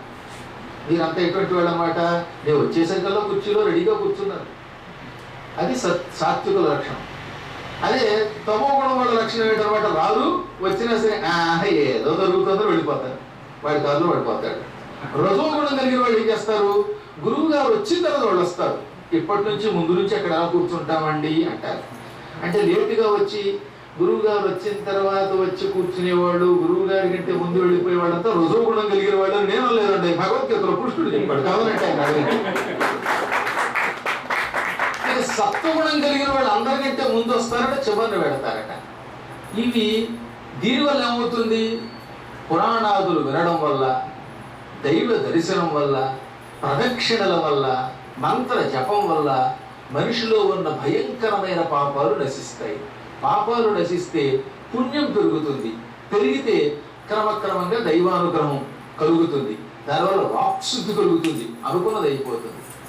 ఈ మధ్య కొన్ని గడ్డి పరకలు కూడా ఉపన్యాసాలు చెబుతున్నాయి కదా, ఈ దిక్మాల గడ్డి పరకలు ఉంటాయే, వాళ్ళు నోటికి వచ్చినట్టు మాట్లాడటం, ఆవులకి ప్రదక్షిణ వద్దంటాడు ఒకడు, అసలు గుళ్ళో ప్రదక్షిణ వద్దన్నాడు ఒకడు. గుళ్ళో ప్రదక్షిణ వద్దు అన్నాడంటే ఇంకా అంతకంటే మూర్ఖుడు మరొకడు ఉంటాడా? మీకు తెలుసో లేదో, ఎప్పుడో వేదవ్యాసుల వారు యజుర్వేద పరంపరలో చెప్పిన శ్లోకమే ఇప్పటికి కూడా వాడుతున్నాం. ఏమని, యాని కాని చ పాపాని జన్మాంతరకృతాని చ తాని తాని ప్రణశ్యంతి ప్రదక్షిణ పదే పదే. పదము అంటే అడుగు, పదే పదే అడుగడుగునకు, అడుగు తీసి అడుగు వేసినప్పుడల్లా అని అర్థం. పదే పదే అంటే ఇప్పుడు గుడి చుట్టూ తిరుగుతున్నారు కదా మీరు, తిరుగుతున్నప్పుడు ఏం చేయాలి, ఒక అడుగు తీసి మళ్ళీ ఇంకో అడుగు కింద పెట్టాలి. ఒక అడుగు కింద పెట్టాక అప్పుడు రెండో కాలు పైకి ఎత్తుతాం. రెండు కాళ్ళు ఒకేసారి ఎత్తారు కదా, అలా ఎత్తి ఆకాశంలో ఇలా గరుత్మంతుడిలో ఎగిరే శక్తి మీకు లేదు, అది ఉంటే నా ఉపన్యాసానికి రాదు. ఇక పైన తిరిగేవాడు పక్షుల్లా. కాబట్టి ఒక కాలు నేల మీద పెట్టాక ఇంకో కాలు పైకి ఎత్తాలి. ఇలా అడుగు తీసి అడుగు వేస్తున్నాం గుడి చుట్టూ తిరగడానికి, అవునా? ఇలా తిరగడానికి ప్రదక్షిణము అని పేరు. గుడి చుట్టూ ప్రదక్షిణ చేస్తే లాభం ఏమిటి? యాని కానిచ పాపాని, ఏ ఏ పాపములు ఉన్నాయో, ఏ ఏ పాపాలు ఉన్నాయో మనకి తెలియదు కదా, అటువంటి పాపాలని యాని కానిచ అంటాం అన్నమాట. అమ్మ బాబోయ్, మనం ఈ జన్మలో కానీ పూర్వజన్మలో కానీ ఎన్ని పాపాలు చేసామో లెక్కే ఉంది. అందుకే ఇక్కడ ఏమంటాడు, యాని కానిచ పాపాని జన్మాంతర కృతానిచ. ఈ జన్మలోనే కాదు, పూర్వజన్మలో కూడా చేశామేమో. పూర్వజన్మల్లో చేసినవి, ఇప్పుడు చేసినవి, ఇంకా చేయబోతున్నవి, ఈ పాపములన్నీ కూడా తాని తాని అవన్నీ నశ్యంతి అంటే నశిస్తున్నాయి. కానీ ఇక్కడ వ్యాసుడు నశ్యంతి అలా ప్రణశ్యంతి అన్నాడు. నశ్యంతికి ముందు ప్ర అనే ఒక ఉపసర్గ చేర్చారు. అప్పుడు ఏమవుతుంది, ప్రణశ్యంతి ప్రణశ్యంతి అవుతుంది. ఎప్పుడు రేప ఉన్నప్పుడు రా అనే ఒత్తు కింద ఉన్నప్పుడు నా అణ అవుతుంది అన్నమాట. అందుకే ప్ర అన ప్రాణ అయ్యింది. అలాగే ప్రణశ్యంతి ప్రణశ్యంతి. ప్రణశ్యంతి అంటే సర్వనాశనం అయిపోతాయట. ఎన్నెన్నో పాపాలు చేశాము, ఈ జన్మలోనే కాక పూర్వజన్మలో కూడా చేశాము. అవన్నీ ప్రదక్షిణ చేస్తున్నప్పుడు అడుగడుగునకి సర్వనాశనం అయిపోతున్నాయి అని శ్లోకానికి అర్థం. ఇది ఈ శ్లోకం అర్థం. అడుగు తీసి అడుగు వేసినప్పుడల్లా ఈ పాపాలన్నీ, ఏది ఈ జన్మలో పూర్వజన్మలో చేసిన పాపాలన్నీ సర్వనాశనం అంటే మళ్ళీ రావు. కొత్త పాపాలు మళ్ళీ మర్నాడు చేసుకోవచ్చు.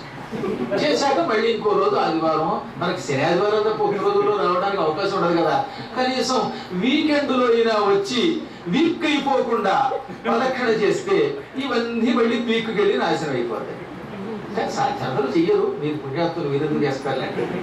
మీరు పాపాత్ములని ఏమన్నా అంటే దిక్కుమాలను పాటిస్తారు, వాళ్ళకి అనుభవం. కాబట్టి మీరు పుణ్యాత్ములే. మళ్ళీ పుణ్యాత్మ ఆడపోతే రేపు ఉపన్యాసానికి రాదు. అదో సమస్య. ఇక్కడ ఎవరినైనా సరే మీరు పుణ్యాత్ముడు అని పొగడకపోతే కొన్ని బాధలు కలుగుతాయి. అసలు అయినప్పుడు మీరు పుణ్యాత్ములేనండి. నా ఉపన్యాసాలకు వచ్చారంటే గ్యారంటీగా పుణ్యాత్ములే. పాపాత్ములు ఎందుకు వస్తారు? కాబట్టి ఎవరైనా గుడి చుట్టూ ప్రదక్షిణ చేయడం వల్ల పాపాలు పోతున్నాయి. అందుకు గుడి కట్టాలి. ఇప్పుడు గుడి ఎందుకు కట్టాలి? ప్రదక్షిణకి వీలుగా కట్టాలి. కడితే పాపాలు పోతాయి. దర్శనం వల్ల పాపాలు నశిస్తున్నాయి. మీరు ఆశ్చర్యపోతారు. 16 ఉపచారములు ఎందుకు చెయ్యాలో స్వయముగా బృహస్పతి మంత్రశాస్త్రంలో చెప్పాడు. బృహస్పతి రాసిన మంత్రశాస్త్రం చాలా గొప్పది. మన అదృష్టవశాత్తు 85,000 శ్లోకాల్లో ఆయన ఉపచారముల గురించి రాశాడు. స్వప్నముల యొక్క ఫలితాలు రాశాడు. కళల ఫలితాలు అన్నమాట. శకునముల గురించి రాశాడు. ఇవన్నీ రాశాడు.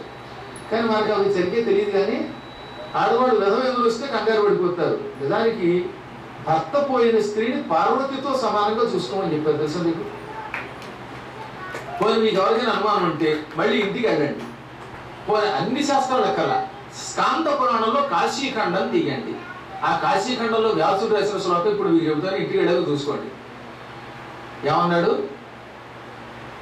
ఉమా శివ సమా సాక్షాత్ తస్మాత్ తాం పూజయే బుధైః యా నారీ గతభర్తృకా. యా నారీ గతభర్తృగా. ఏ స్త్రీకి భర్త పోయాడు? గతభర్తృగా అంటే భర్త పోయిన స్త్రీ అట ఎటువంటిది? ఉమా, పార్వతితో సమానం. శివ సమా, మంగళస్వరూపిణి. తస్మాత్ కాబట్టి తాం పూజయేత్ బుధై, పండితులవండి పూజించాలి. ఈ శ్లోకం ఒక్కడు చెప్పడు. ఎంతసేపు పూర్వకాలంలో ఓ చేతస్థంగా ఇంట్లో కూర్చోబెట్టి ఉప్పుడు పిండి పెట్టి పాపం చాలా ఇబ్బంది పెట్టారు. భర్త పోతే కేవలం తీయవలసింది ఆయన కట్టిన మంగళసూత్రం తప్ప మిగతా నగలు కుంకుమ తీయమని ఎక్కడైనా గరుడ పురాణంలో ఉందేమో చూడండి. నేను గరుడ పురాణం 19,000 శ్లోకాలు అనువాదం చేశాను. అనువాదం చేసి గీతా ప్రెస్ వారు అడిగితే ఇచ్చాను. గీతా ప్రెస్ వారు ద్వారకపూర్ వారు దాన్ని ఇప్పుడు ప్రింట్ చేస్తున్నారు.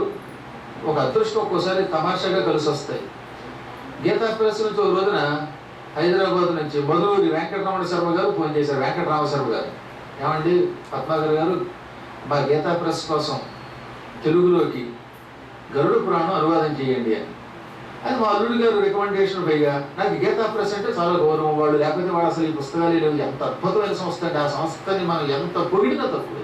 అందుకని అన్నాను. అన్న సమయానికి నేను గుంటూరులో శృంగేరి భారతీయ తీర్థ మహాస్వామి వారి ఆజ్ఞ మీద శివపురాణం చెబుతాను. అప్పుడు ఆ శివపురాణం ఇంకొక వారం రోజుల్లో పూర్తవుతున్నారుగా లాక్డౌన్ అన్నారు.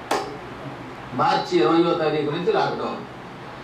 అందుకని వెంటనే లాక్డౌన్ ఆఖరి రోజున ప్రొద్దుటే ఉపన్యాసం పూర్తి చేసుకుని వెంటనే మా పీఠానికి వచ్చాం.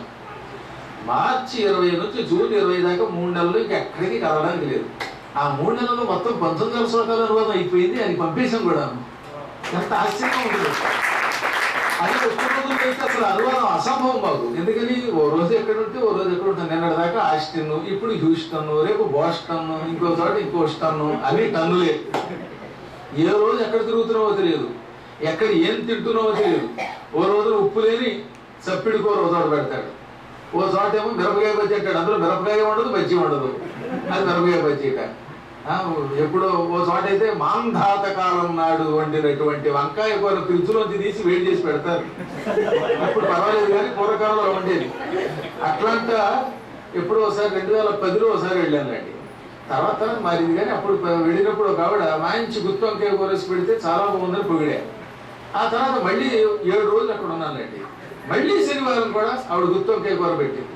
కిందటి వారం అంత బాగుంది తల్లి, ఈ వారం ఇలా ఉంది ఏమిటంటే, మీరు మరీనండి ఆ కూరేగా ఫ్రిడ్జ్లో నుంచి తీసి వేడి చేసి పెట్టా అన్నారు. ఇలా తిప్పుకుంటూ పోయి ఇంకా అయ్యం 2006లో కూర ఇప్పుడు 2020లో పెట్టలేదు.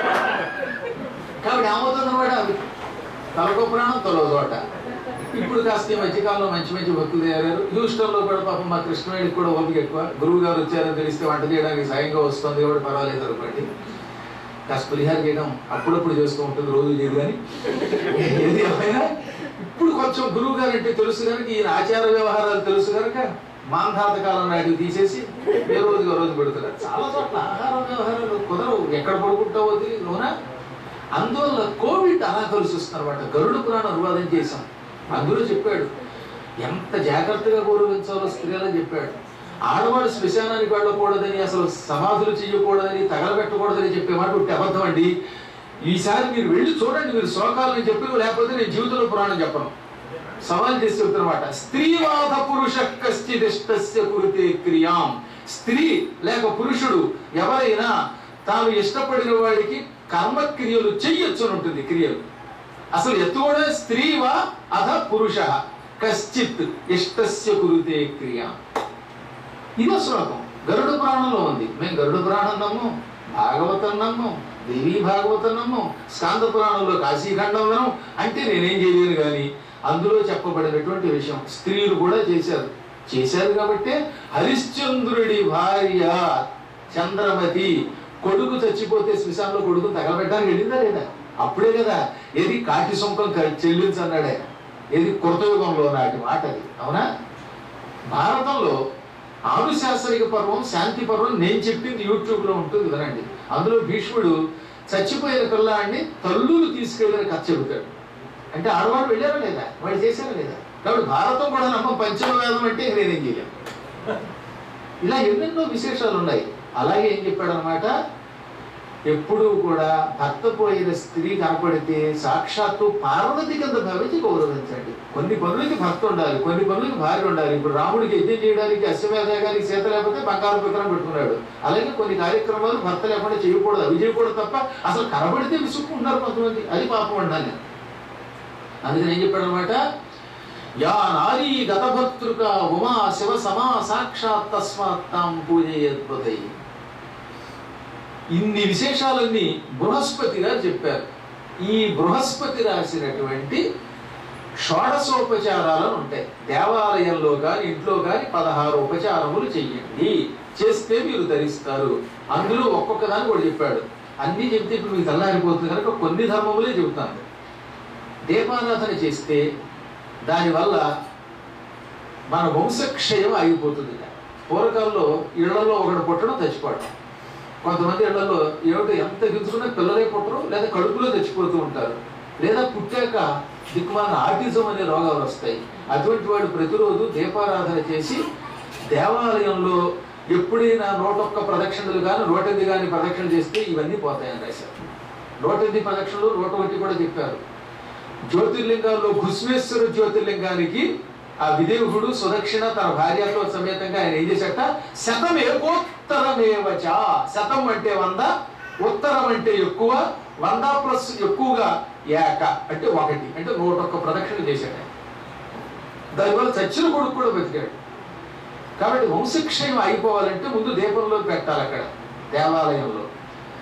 లేకపోతే ఈ ఆలయం చాలా అద్భుతంగా కడుతున్నారు. ఎలాగో మీరంతా అందులో పాల్గొంటారు, మీరు పుణ్యాత్ములు అనుకుంటున్నాను నేను, గ్యారంటీగా పుణ్యాత్ములు. మీరంతా ఎంతో సాయం చేయడం మొదలు పెడితే ఆలయం నిర్మాణం అయిపోతుంది. అయిన తర్వాత ఫస్ట్ ప్రదక్షిణ చేయండి, ఓ దీపం వెలిగించండి, అక్కడ ప్రదక్షిణ చేయండి. ఇప్పుడు ఇలా దీపం పెట్టమంటే ఓ 1000 దీపాలు పెడతారు అక్కడ, మొత్తం అంత దబదబ అక్కడ శైలం పోతుంది. అందరూ దీపం పెట్టమంటే అందరూ ఒత్తులు అందులో వేయక్కర్లా, వెలుగుతున్నటువంటి దీపంలో కొంచెం నూనె పోస్తే చాలు, కొంచెం నెయ్యి వేస్తే చాలు. ఆ మాత్రానికి దీపారాధన చేసి ఆ తదనంతరం ప్రదక్షిణ చేస్తే సందేహం లేకుండా వంశక్షయం ఆగిపోతుంది. ఇక ధూపాదైశ్వర్యం అవాప్స్యసి. ధూపం వెలిగిస్తే, ధూపు స్టిక్కులు వెలిగించి ఆ ధూపం చూపిస్తే ఐశ్వర్యము అంటే ఆధిపత్యము అవాప్స్యసి పొందుతావు అన్నాడు. ఐశ్వర్యం అంటే డబ్బు కాదు సుమా. ఐశ్వర్యం అంటే ఆధిపత్యం, పదవి. నాకు పదవి కావాలి, హ్యూస్టన్కి మేయర్ అవ్వాలి, డాలస్కి మేయర్ అవ్వాలి, ఫ్రిస్కోకి మేయర్ అవ్వాలి, లేదా కమిటీ మెంబర్ అవ్వాలి, లేదా గుడిలో మెంబర్ అవ్వాలి, ఇంకో బడిలో మెంబర్ అవ్వాలి, లేదా ట్రంప్ మీదే నేను పోటీ చేయాలి. పోటీ చేసిన ఈసారి కాకపోతే నెక్స్ట్ అయినా నెగ్గాలి అనుకుంటే, పదవి పొందాలి అనుకుంటే దానికి నిత్యం ధూపం ఇమ్మన్నారు. ధూపం వల్ల ఎటువంటి దరిద్రుడికైనా సంపద వస్తుంది, పదవి వచ్చి తీరుతుంది. ఇక పరమ పవిత్రమైన పుష్పాన్ని సమర్పిస్తే జ్ఞానం కలుగుతుంది. పువ్వులు, అందుకే పువ్వులతో పూజ చేస్తే పిల్లలకు మంచి తెలివితేటలు వస్తాయి. జ్ఞాపక శక్తి పెరగాలని మీకు కోరిక ఉంటే మాత్రం తప్పక పువ్వులతో ఏం చేస్తారు, పూజ చేయండి. ఆలయంలోకి వెళ్ళండి, 1000 పువ్వులతో కానీ, 108 పువ్వులతో కానీ, 27 కానీ, 11 కానీ ఈ పువ్వులతో పూజ చేయాలి. ఒక్క శివుడికి 2 పువ్వులు పలికిరావట. చంపకం కేతకం హిత్వా త్వన్యత్ సర్వం సమర్పయేత్. చంపకం అంటే సంపంగి పువ్వు, కేతకం మొగలి పువ్వు, హిత్వాతు విడిచిపెట్టి, అన్యత్ సర్వం సమర్పయేత్ ఇంకా ఏ పువ్వైనా వచ్చటి. ఈ 2 పలికిరావని చెప్పేశారు నందీశ్వరుడు వారు స్వయంగా చెప్పిన మాట. ఒక్కొక్కప్పుడు శత్రువులు బాగా పెరిగిపోతారు. ఈ గుళ్ళో చూశాను, మరకతంతో తయారు చేసిన శివుడు ఉన్నాడు, చంద్రమౌళీశ్వరుడు. మీలో ఎవరికైనా శత్రువుల పేరు ఉందా అనుకుంటే చెయ్యి ఇప్పుడు ఎంత రహస్యంగా ఎత్తి అన్నాడు. శత్రువులు లేకుండా ఎందుకుంటారండి? వాడికైనా శత్రువు ఉంటాడు. ఆఖరి భగవంతుడైన విష్ణువుని కూడా విరోధించే దుర్మార్గులు లేరా? ఇప్పుడు భారతదేశంలో ఒక రాహుగ్రహం ఉంది, భస్మాసుర హస్తం పార్టీకి నాయకుడు. వాడు జై శ్రీరామ్ అంటేనే మండిపోతాడు. అయితే రాముడికి విరోధి లేడా? రాహుగ్రహాలు లేవా, కేతు గ్రహాలు లేవా? ఆ రాహుకేతువులు మంచివాడు, వాడు ఎదురుగా విష్ణువుని పొగిడితే తిరుగుతారు. ఈ దరిద్ర గ్రహాలు ప్రమాదకరమైనవి, త్వరక గ్రహాలు. అందుకే దేశమే కాదు ప్రపంచం బాగుపడాలంటే ఎప్పుడైనా మీకు ఒకటి గుర్తుపెట్టుకోండి, పద్మం వికసించిందంటే ప్రపంచం బాగుపడుతుంది.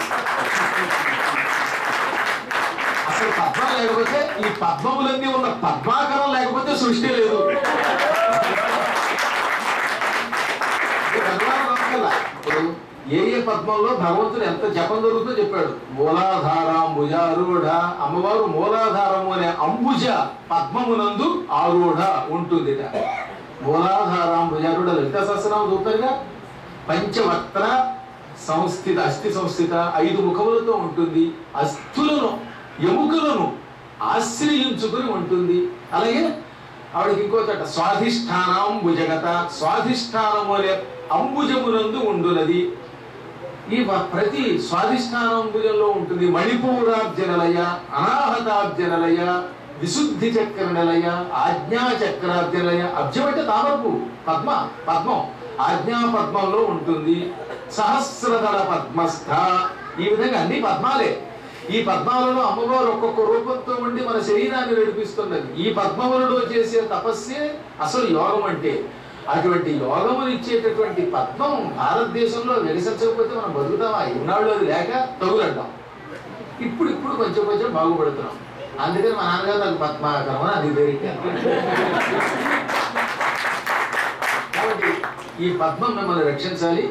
ఇదంతా ఎందుకు చెప్తానంటే, మీకు పుష్పములతో కనుక స్వామివారికి పూజ చేస్తే, అందులో తామర పువ్వులతో పూజ చేస్తే అద్భుత జ్ఞానం వస్తుంది. మీరు దేవీ భాగవతంలో కూడా చెప్పారు. అష్టమి, నవమి, చతుర్దశి, పూర్ణిమ ఇటువంటి రోజుల్లో సరస్వతీదేవిని తెల్లని మల్లె పువ్వులతో పూజ చేస్తే ఇంకో వద్దన్న పిల్లలకి చదువు వస్తుంది. మీ పిల్లలకి చదువు కావాలి, బాగుపడాలని కోరుకున్నటువంటి వాళ్ళు ఏం చేస్తారు?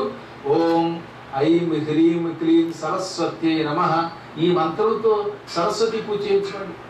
ఈ మంత్రం కూడా దేవీ భాగవతంలో 9వ స్కంధంలో ఉంటుంది. కృష్ణ పరమాత్ముడు ఇచ్చిన మంత్రం. ఆదౌ సరస్వతీ పూజ శ్రీకృష్ణేన వినిర్మిత. ఈ సరస్వతీ పూజ మొట్టమొదట కృష్ణ పరమాత్మ చేత నిర్మింపబడింది. ఆయనంతటి వాడు జగద్గురుడు, మనందరికీ మూల విరాట్టు. ఈ అవతారాలు ఇచ్చిన పరమాత్మ ఆ మంత్రం ఇచ్చి, ఈ మంత్రముతో పువ్వులతో పూజ చేస్తే సరస్వతి మిమ్మల్ని అనుగ్రహిస్తుంది అన్నాడు. మూర్ఖులు పండితులు చూశాను నేను. మా పీఠం చాలా కాలం క్రితం కట్టిన 2004లో ఇప్పుడున్న స్థలం కొని శంకుస్థాపన చేశాం. ఆ శంకుస్థాపన చేయడానికి అక్కడ రాయి పెట్టి, ఆ రాయి మీద కొబ్బరికాయ కొట్టి మంత్ర జపం చేస్తే మగవాడి మాట వచ్చిందండి. ఇది అసత్యం కదా. మగవాడు ఇప్పుడు ఉద్యోగం చేసుకుంటాడు. అంటే వాడు నమ్మేది, వాళ్ళ అమ్మ నమ్మింది. అందరికీ వస్తున్నట్టే రాత్రి లేదు, ఎందుకంటే అందరికీ అది నమ్మకం లేదు కనుక. యాదృశీ భావన యత్ర సిద్ధిర్భవతి తాదృశి. నీకు ఎంత ఎక్కువ నమ్మకుంటే అంత బాగా పనిచేస్తుంది. కాబట్టి పూలతో పూజ చేయండి. ఇలా ఒక్కొక్క ఉపచారములకు ఒక్కొక్క శక్తి ఉన్నది. 16 ఉపచారాలు చేయలేకపోతున్నారు మీరు. అటువంటిప్పుడు పంచ ఉపచారములు చేస్తే చాలు. అందుకే పంచసంఖ్యోపసేవిత అని అమ్మవారి సహస్రనామంలో నామం ఉన్నది. అందులో మొదటిది ఓం లం, ఇది ముద్ర. పృథివ్యాత్మనే గంధం సమర్పయామి అని గంధం వేయండి ముద్రతో, లేదా ముద్రలు చూపించండి. గంధం ఇస్తే అవుతుందన్నమాట. గంధాత్ పుణ్యం అవాప్స్యసి. గంధం వల్ల పుణ్యం వస్తుంది, పాపం పోతుంది. ఆ తర్వాత ఓం హం ఆకాశ తత్వాత్మనే పుష్పం సమర్పయామి, ఇది పుష్పముద్ర. ఓ పువ్వు అక్కడ పెట్టండి. పుష్పమల్లి దగ్గర పిల్లలకి జ్ఞానం వస్తుందని చెప్పాను. జ్ఞానం వస్తుంది, తెలివితేటలు వస్తాయి. మనకి అవసరం తెలివితేటలు, పిల్లలకి ఏమిటి, మనం పండితులు ఏంటి, మనమంటే నేను పండితుడేనండి. సరిగ్గా పాటించి రావాలి. ఓం యం వాయుతత్వాత్మనే ధూపమాఘ్రాపయామి అని ముద్ర చూపించి అలా ధూపం ఇస్తే ఆ ధూపం వల్ల ఆధిపత్యం, పదవులు వస్తాయి.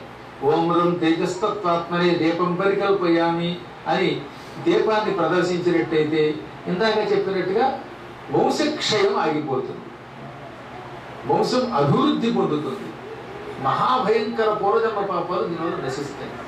ఓం వం అమృత తత్వాత్మనే అమృత నైవేద్యం సమర్పయామి అని అమ్మవారికి అంత నైవేద్యం పెట్టండి, ఆ భగవంతుడికి ఇంత నివేదన చేయండి, ఆ ప్రసాదం మీరు తినండి. ఇక చూడండి, మనిషి శరీరంలో ఉన్న ఈ గ్యాస్ ట్రబుల్స్, దిక్కుమాలిన ట్రబుల్స్ పోయి ఆయువు పెరుగుతుంది. అసలు ఈ 5 ఉపచారములన్నా చేసుకుంటే చాలు వాడు సమస్త పూజలు చేసిన పుణ్యం పొందుతాడు. కనుక ఈ లవిత్యాది పంచపూజాన్ సమర్పయామి అని ఆ సహస్రనామాల దగ్గర ప్రారంభంలో చెప్పారు. ఈ 2 చేతులు జోడించి వక్షస్థానానికి చేర్చి ఓం సం సర్వాత్మనే సర్వోపచార పూజా పరికల్పయామి అంటే మొత్తం 16 ఉపచారములు చేసి భగవంతునికి ఉపచారములన్నీ సమర్పించిన పుణ్యం పొందుతాం. సులభోపాయాలు, కానీ టైం ఉంటే అది చేయండి. ఈ చెప్పాను కదా అని మానేమని కాదు. జ్యూసులు ఎప్పుడు తాగాలి, భోజనం చేయడానికి టైం లేకపోతే. ఇక 24 గంటలు జ్యూసులే తాగితే శరీరం కొంతకాలం ఐస్ అయిపోతుంది. కాబట్టి భోజనంగా చేయాలి. సమయం లేనప్పుడు కొంచెం విటమిన్లు వాడుతూ ఉంటాం అన్నమాట. అలా ఈ అర్చనలన్నీ చెయ్యాలంటే వాటికి సరి అయిన ఒక ఆలయం కావాలి. మీ పూర్వజన్మ సుకృతం వల్ల గొల్లపల్లి వారు, ఉదయ్ కుమార్ గారు ఈ ఆలయ స్థాపన చేశారు. ఈ ఆలయం చాలా అపూర్వంగా అభివృద్ధి చేయాలని కోరిక ఉండేది వారికి. ఇందాక చెప్పినట్టుగా భగవత్ కార్యక్రమం మీరందరూ కూడా తల చెయ్యి వెలిగితే ఎంతో మంచిది. సందేహం లేకుండా ఒక అపూర్వమైన ఆలయ నిర్మాణం అవుతుందని, ఇక్కడ ఒక పుష్కరిణి, ఒక సరస్సు ఏర్పడుతుందని, అందులో నవోత్సవాలు జరుగుతాయని, ఎన్నెన్నో ఉత్సవాలు జరుగుతాయని, ఆ ఉత్సవాల్ని కన్నులకు ఉత్సవంగా నేను చూస్తానని భావిస్తూ అనేక మంగళాశాసనాలు చేస్తున్నాం. ధర్మాన్ని ఎప్పుడు విడిచిపెట్టకుండా ఉంటే అది మిమ్మల్ని రక్షిస్తుంది. అపి స్వల్పస్య ధర్మస్య త్రాయతే మహతో భయాత్. ధర్మం ఎంతైనా కొండంత భయం నుంచి రక్షిస్తుంది. ఇది భగవద్గీతలో శ్లోకం ఉండదు, నాది కాదు. కృష్ణుడు చెప్పాడు, నువ్వు ఎంత ధర్మం చేసావు అన్నది కాదు, ఎంత ధర్మము చేసినా ఆ స్వల్ప ధర్మం పెద్ద ఖండం నుంచి రక్షిస్తుంది. ఎప్పుడో ఎంత ఉపకారం చేస్తే ఆ ఉపకారం తర్వాత కొండంత కూర్చుంటుంది అండి. ఒకసారి ఎందుకు తెలిసిన, మా నాన్నగారి దగ్గరికి ఒక అతను వచ్చాడు. నాన్నగారు అతను చూశారు, ముహూర్తం ఏదో పెట్టారు ఇల్లు కట్టుకోవడానికి. వాడు ఏడాది తిరగకుండా ఇల్లు కట్టుకున్నాడు. ఏడాదిలో ఎలా ఇల్లు కట్టారో తెలియట్లేదు గురువు గారు అన్నాడు ఆయన. అప్పుడు ఆయన చిరునవ్వు నవ్వి, నీకు మొన్న చెబుదాం అనుకుని చెప్పలేదు, ఇప్పుడు చెబుతాను. మీ తాతగారు 30 గజాల స్థలాన్ని ఈ ఊళ్ళో ఒక పేదవాడికి దానం చేశారు. ఒక మంచి పురోహితుడు, వేద పండితుడు, కేవలం 30 గజాల స్థలం ఉంది దగ్గర. ఆ 30 గజాల స్థలం దానం చేశాక వాళ్ళ తాతగారు. వాళ్ళ తాతగారు చేసిన 30 గజాల స్థానం మనవడికి పెద్ద ఇల్లు రూపంలో వచ్చి పడింది. మీ వంశంలో పూర్వులు చేసిన ప్రతి పుణ్యం ఇవాళ మీరు అనుభవిస్తున్నారు. గుర్తుపెట్టండి, వాడి ఉద్యోగాలు కానీ, ఈ సంపదలు కానీ, ఇవన్నీ మీ పూర్వులు చేసిన పుణ్యం. అది మీ పుణ్యమే అనుకోకండి. ఇప్పుడు మీరు చేస్తున్న ఈ పుణ్యం మళ్ళీ మీ వంశం వాళ్ళని రక్షిస్తుంది. అలాగే పూర్వులు చేసిన పాపాలు కూడా పిల్లలు అనుభవిస్తూనే ఉంటారు. అదే హెరిడిటీ అంటే. తండ్రికి షుగర్ ఉంటే పిల్లలకు వస్తుందో లేదా? తల్లిదండ్రులకు కూడా రోగాలు పిల్లలకి ఎలా వస్తున్నాయో పుణ్యం కూడా అలాగే సుఖాల రూపంలో వస్తుంది. అప్పుడు మీరు జీన్స్ అంటారా, మా నాన్నకండి బట్టతలు ఉందండి అందుకే నాకు 30 ఏళ్ళకే బట్టతలు వచ్చింది అంటున్నారా లేదా? మా నాన్నగారికి ఏదో షుగర్ ఉందండి నీకు వచ్చింది అంటున్నావా లేదా? అలాగే వాళ్ళు నువ్వు చేస్తున్న పుణ్యం కూడా నీ పిల్లలకి వెళుతుంది. ఎక్కడికి వెళ్ళదు ఈ పుణ్యం, మిమ్మల్ని రక్షించి తీరుతుంది. అది నాకు తెలుసు. ఇంకొక చిన్న విషయం చెప్తాను ఇక్కడ. పుణ్యం చేయలేకపోయినా చేసేవాడిని ప్రోత్సహించండి. అంటే మీరు దానం చేయలేరు అనుకుందాం కాసేపు. అప్పుడు ఏం చేయాలన్నమాట, ఏమండి నేను చేయలేకపోతాను కనీసం మీరేనా చేయండి అని చెప్పండి. జనక మహారాజుల్లో విపశ్చిత్ ఒక ఆయన ఉన్నాడు. విదేహాన్ని పరిపాలించే రాజులందరికీ జనకుళ్ళనే పేరు. ఆ వంశంలో ఎవరున్నా జనకుళ్ళే. సీత తండ్రి యొక్క జనకుడే. ఇదిగో బలరాముడు గారు సేవించినటువంటి ఆయన, బలరాముడిని సేవించి పూజించిన ఆయన జనకుడే. వీళ్ళంతా మిథిల నగరాన్ని పరిపాలించిన వాళ్ళే. అందులో విపశ్చిత్ అని ఒక ఆయన ఉండేవాడు. విపశ్చిత్ అంటే పండితుడు, ఆయన చాలా గొప్పవాడు. ఆయన శరీరం విడిచిపెట్టాక స్వర్గానికి తీసుకెడుతూ దేవతలు ఆయన్ని ఒక పావు గంట నరకంలో ఉంచారు. కొంచెం జాగ్రత్తగా ఉన్నారు. ఆ పావు గంటలోనూ ఆయన ఎంత భయంకరమైన నరకం చూశాడో. కుంభీపాకం, అసిపత్రవనం, ఇటువంటి నరకాలు చూశాడు. అందులో కుంభీపాకం ఒక నరకం ఉంటుందండి.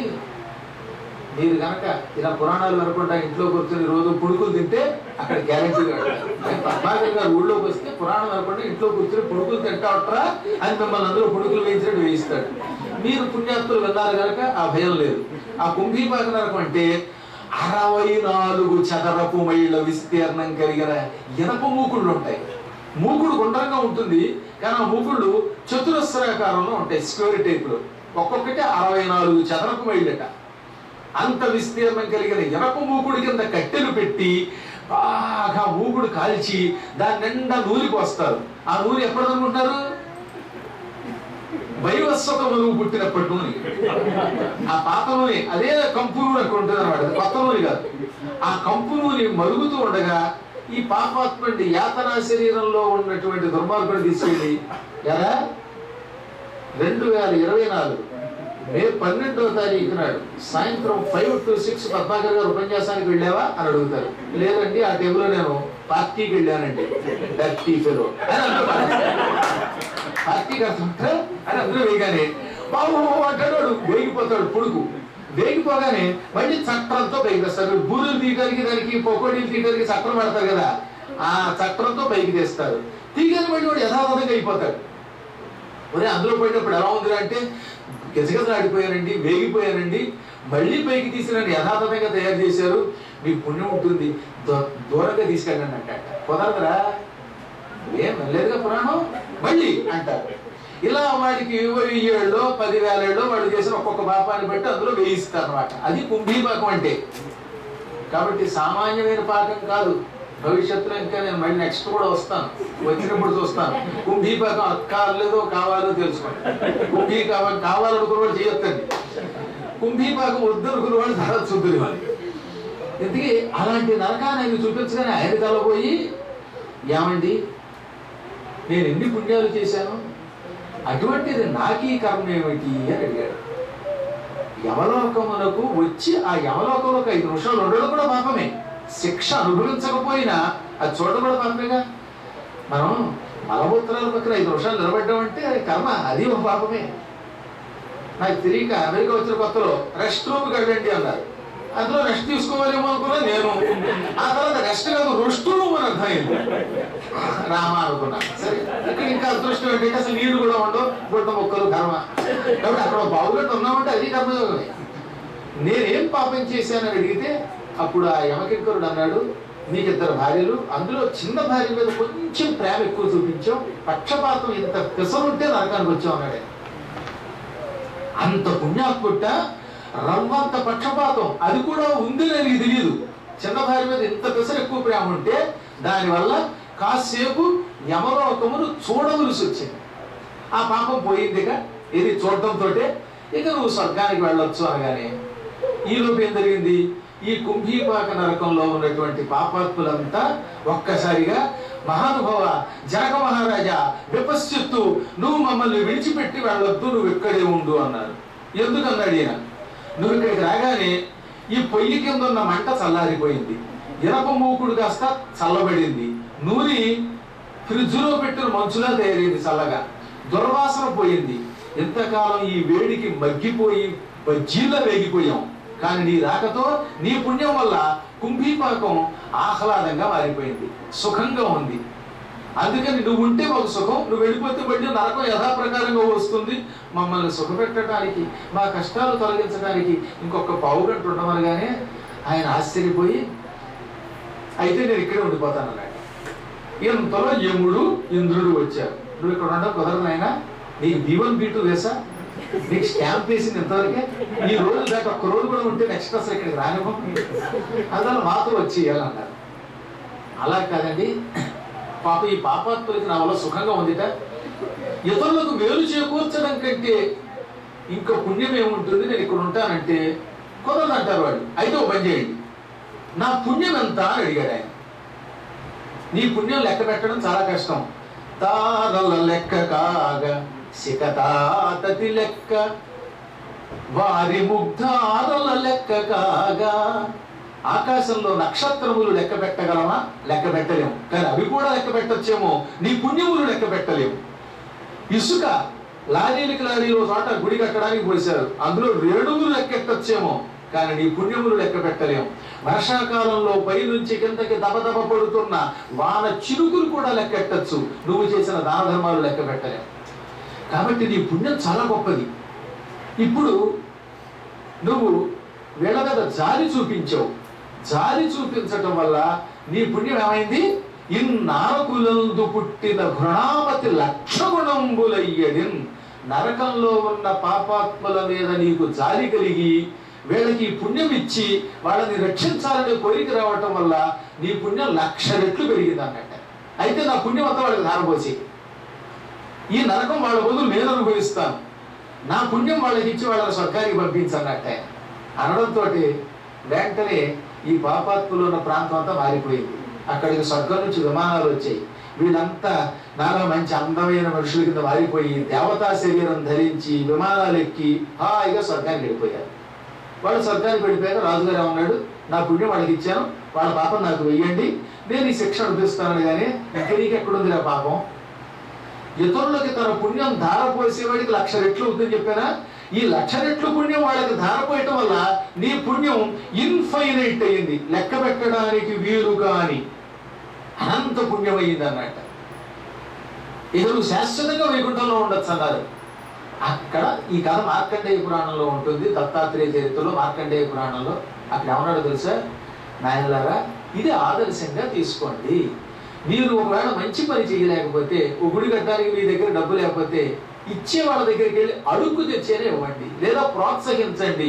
మంచిని ప్రోత్సహిస్తే దానివల్ల కూడా మీకు పుణ్యం వస్తుంది అన్నాడు. చేయలేకపోతే చేయించమన్నాడు. పూర్వం ఇంటికి ఎవడన్నా ముష్టాడు వస్తే పెట్టలేకపోతే ఏం చేసేవారు? పెట్టి ఇల్లు చూపించేవారు. అందుకే కలియుగంలో ఎవడో పెట్టడం, పక్కింటికి వెళ్ళి కనీసం ఆపదనే చేయండి, ఇతరుల దగ్గర పుణ్యం విప్పించండి, అది చేసిన పుణ్యమే అన్నాడు. ఈ విధంగా పుణ్యాచరణము చేయుదురుగాక. హరియో తత్సత్. ఒక్క భజన చేసుకుని మా దాన్ని మేము వెళ్ళిపోదాం. ఎప్పుడు పాట పాడించుకుంటే వెళ్ళకూడదు కదా భజన చేయకుండా. అమ్మాయి నీకే పాట ఇష్టం తల్లి? సన్నుతి చేయవే మనసా, సన్నుతి చేయవే మనసా, ఆపన్న శరణ్యుని హరిని.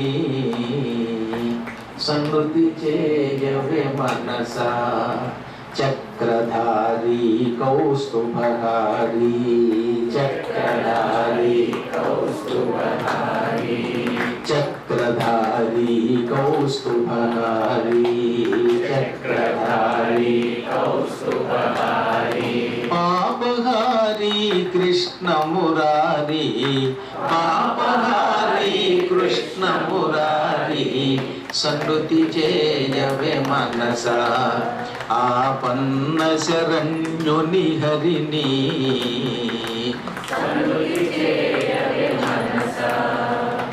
మరులు గొల్లిపే సిరులు మేను, మరులు గొల్లిపే సిరులు మేను, నిలువబోవే మనసా. మరులు గొల్లిపే సిరులు మేను, నిలువబోవే మనసా. స్థిరము కాని ఇహ భోగముల పరము మరువకే మనసా. గోపబాలుని మురళీలోలుని, గోపబాలుని మురళీలోలుని. సన్నుతి చేయవే మనసా, ఆపన్న శరణ్యుని హరిని. చక్రధారి కౌస్తుభహారి, చక్రధారి కౌస్తుభహారి, పాపహారి కృష్ణ మురారి, పాపహారి కృష్ణ మురారి. సన్నుతి చేయవే మనసా, ఆదిదేవుని పాద సేవా, ఆదిదేవుని పాద సేవా, భవపయోధికి నావా ఆదిదేవుని పాదసేవ భవపయోధికి నావా పరమయోగులు చేరగోరే పరమ పదవికి త్రోవ శేషశాయిని మోక్ష ప్రదాయిని శేషశాయిని మోక్ష ప్రదాయిని సన్నుతి చేయవే మనస ఆపన్న శరణుని హరిని సన్నుతి చేయవే మనస చక్రధారి కౌస్తుభధారి చక్రధారి కౌస్తుభధారి పాపహారి కృష్ణ మురారి పాపహారి కృష్ణ మురారి సన్నుతి చేయవే మనస ఆపన్న శరణుని హరిని సన్నుతి చేయవే మనస సన్నుతి చేయవే మనస సన్నుతి చేయవే మనస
ब्राह्मणो वै सर्वा देवताः सर्वाभिरेवैनं देवताभिरुद्धरति यावती वै देवतास्ताः सर्वा वेदविधिब्राह्मणे वसन्ति तस्मात् ब्राह्मणेभ्यो वेदविद्भ्यो दिवे दिवे नमस्कुर्यान्न अरङ्गीर्तये एता एव देवता प्रीणाति भय्या या अनन्तरायाय सर्वस्तोमोतिराष्ट्रमुत्तममहद्भवति सर्वस्याद्यै सर्वस्य नित्यै सर्वमेव तेनाप्नोति सर्वं जयति देव शरदो वर्धमान इत्यभिनिगमो भवति शतमिति शतं दीर्घमायुः वर्धयेनावर्धयन्ति शतमेनमेव शतात्मानं भवति शतमनन्तं भवति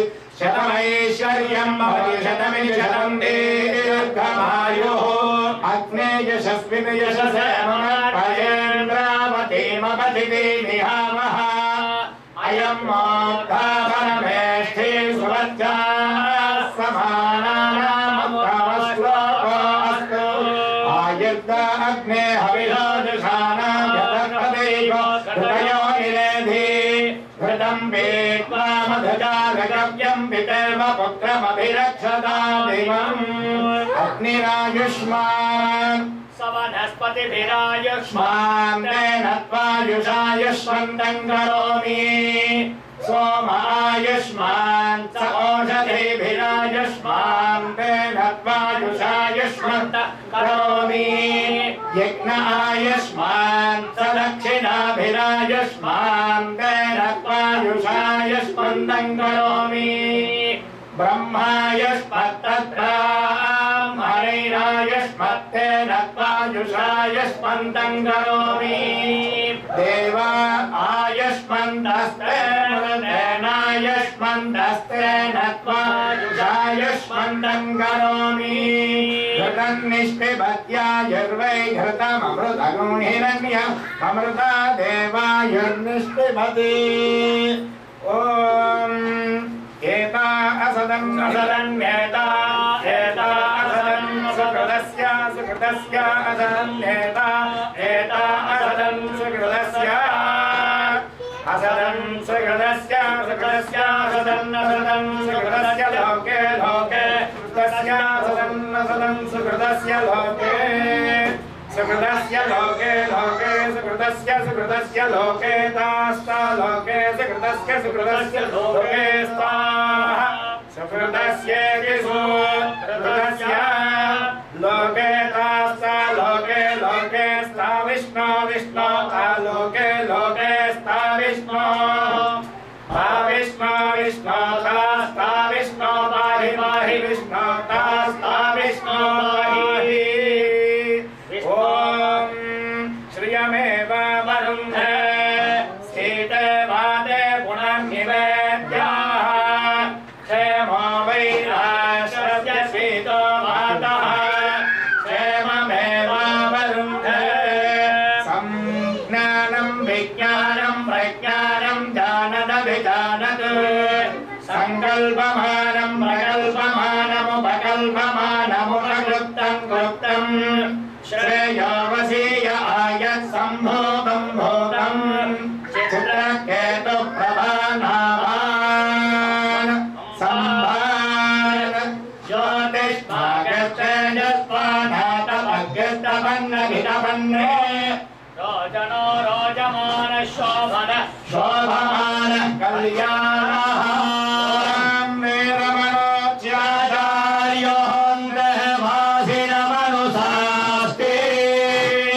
सत्यं वद धर्मं चर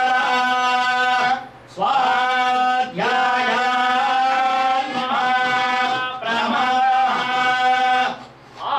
आचार्याय प्रियं धनमाहृत्य प्रजातं तुम्हाप्यवत्सेत्सि सत्यान्न प्रमदितव्यं धर्मान्न प्रमदितव्यं कुशलान्न प्रमदितव्यं भूत्यैर प्रमदितव्यं स्वाध्याय प्रवचनाभ्यान्न प्रमदितव्यं देवपितृकार्याभ्यान्न प्रमदितव्यं मातृदेवो भव पितृदेवो भव आचार्यदेवो भव अतिथिदेवो भव यान्यनवद्यानि कर्माणि तानि सेवितव्यानि ॐ शतमानं भवति शताय पुरुषः शतेन्द्रियायुष्येवेन्द्रिये प्रतिष्ठति साई दुर्गा शिवा विष्णुदेव सकल देवता दिव्य परिपूर्ण कृपा कटाक्ष बल सिद्धिरस्तु ओम बृहस्पते सवितर्भोदये नगं नगं दिनं चित्सन्तरागं सगं शिखाभे वर्धये नमः महदे सौभागाय विश्वजन अनुमदन्तु देवाः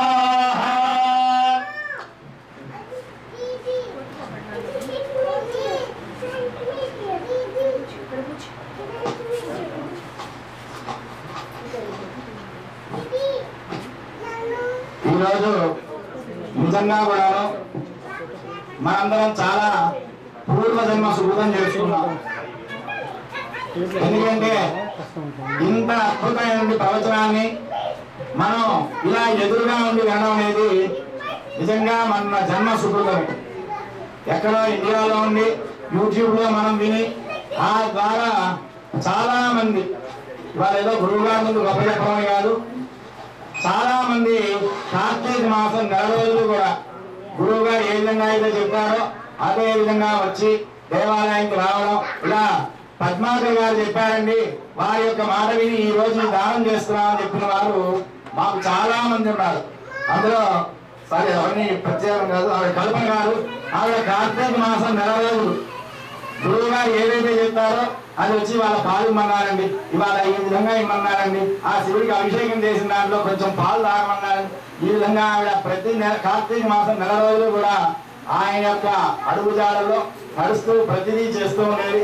ఆవిడనే కాదు ప్రతి ఒక్కరు కూడాను ఏదో విధంగా ఆధ్యాత్మికంగా ఆయన మార్గంలో నడిచారు. అదే విధంగా ఈ రోజు మనందరి జన్మ సుకృతం చేత 4 మంచి మాటలు వినేటువంటి అదృష్టాన్ని ఆ పరమేశ్వరుడు, వెంకటేశ్వరుడు, ఆ జగదీశ్వరి అనుగ్రహంతో, అదేవిధంగా జగద్గురువుల అనుగ్రహంతో ఈ రోజు మనం వినడం జరిగింది. కాబట్టి మనందరం కూడా నిజంగా కృతార్థులము, అర్ధులము. అందరూ కూడా నమస్కారం.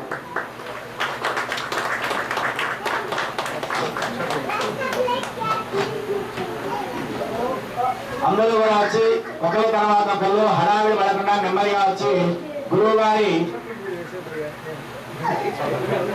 ఆశీర్వచనాలు అందరూ కూడా తీసుకోండి. Please, everybody, it is a wonderful divine experience that we are really blessed to have such a good pravachanam, excellent pravachanam on a Shankar Jayanti day. Please form a line, come one by one. No need to hurry, everyone will get a chance.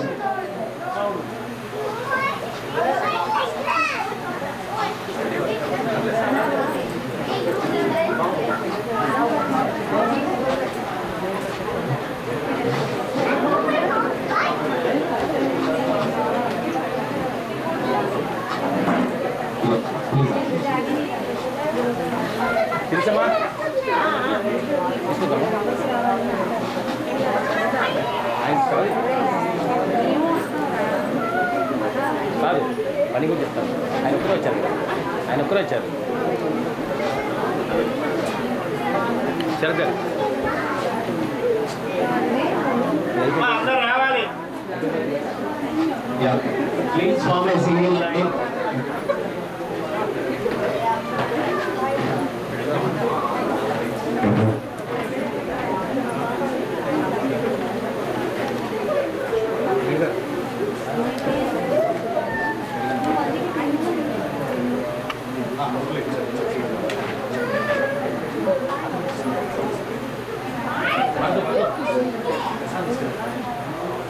దయచేసి అందరూ కూడా ప్రసాదం తీసుకుని వెళ్ళండి. Yeah, please everyone take the blessings and prasadam before you leave.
తీపాట వస్తుంది.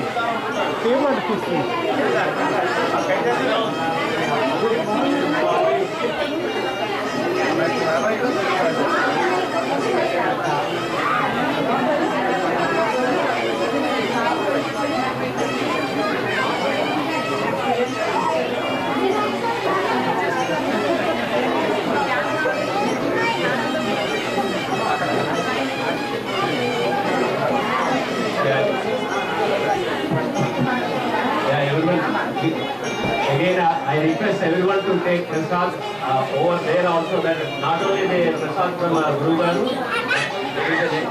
prasad that from the temple, and it is going to be distributed there. Please take that one.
సంఖ్యలు కూడా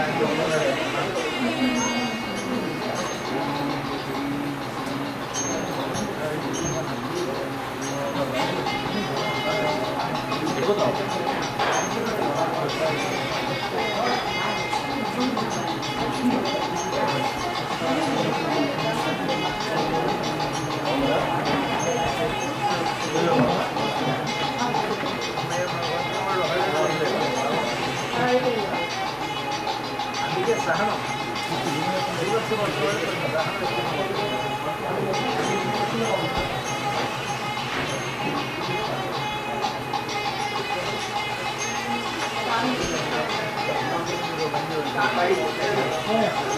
సహనం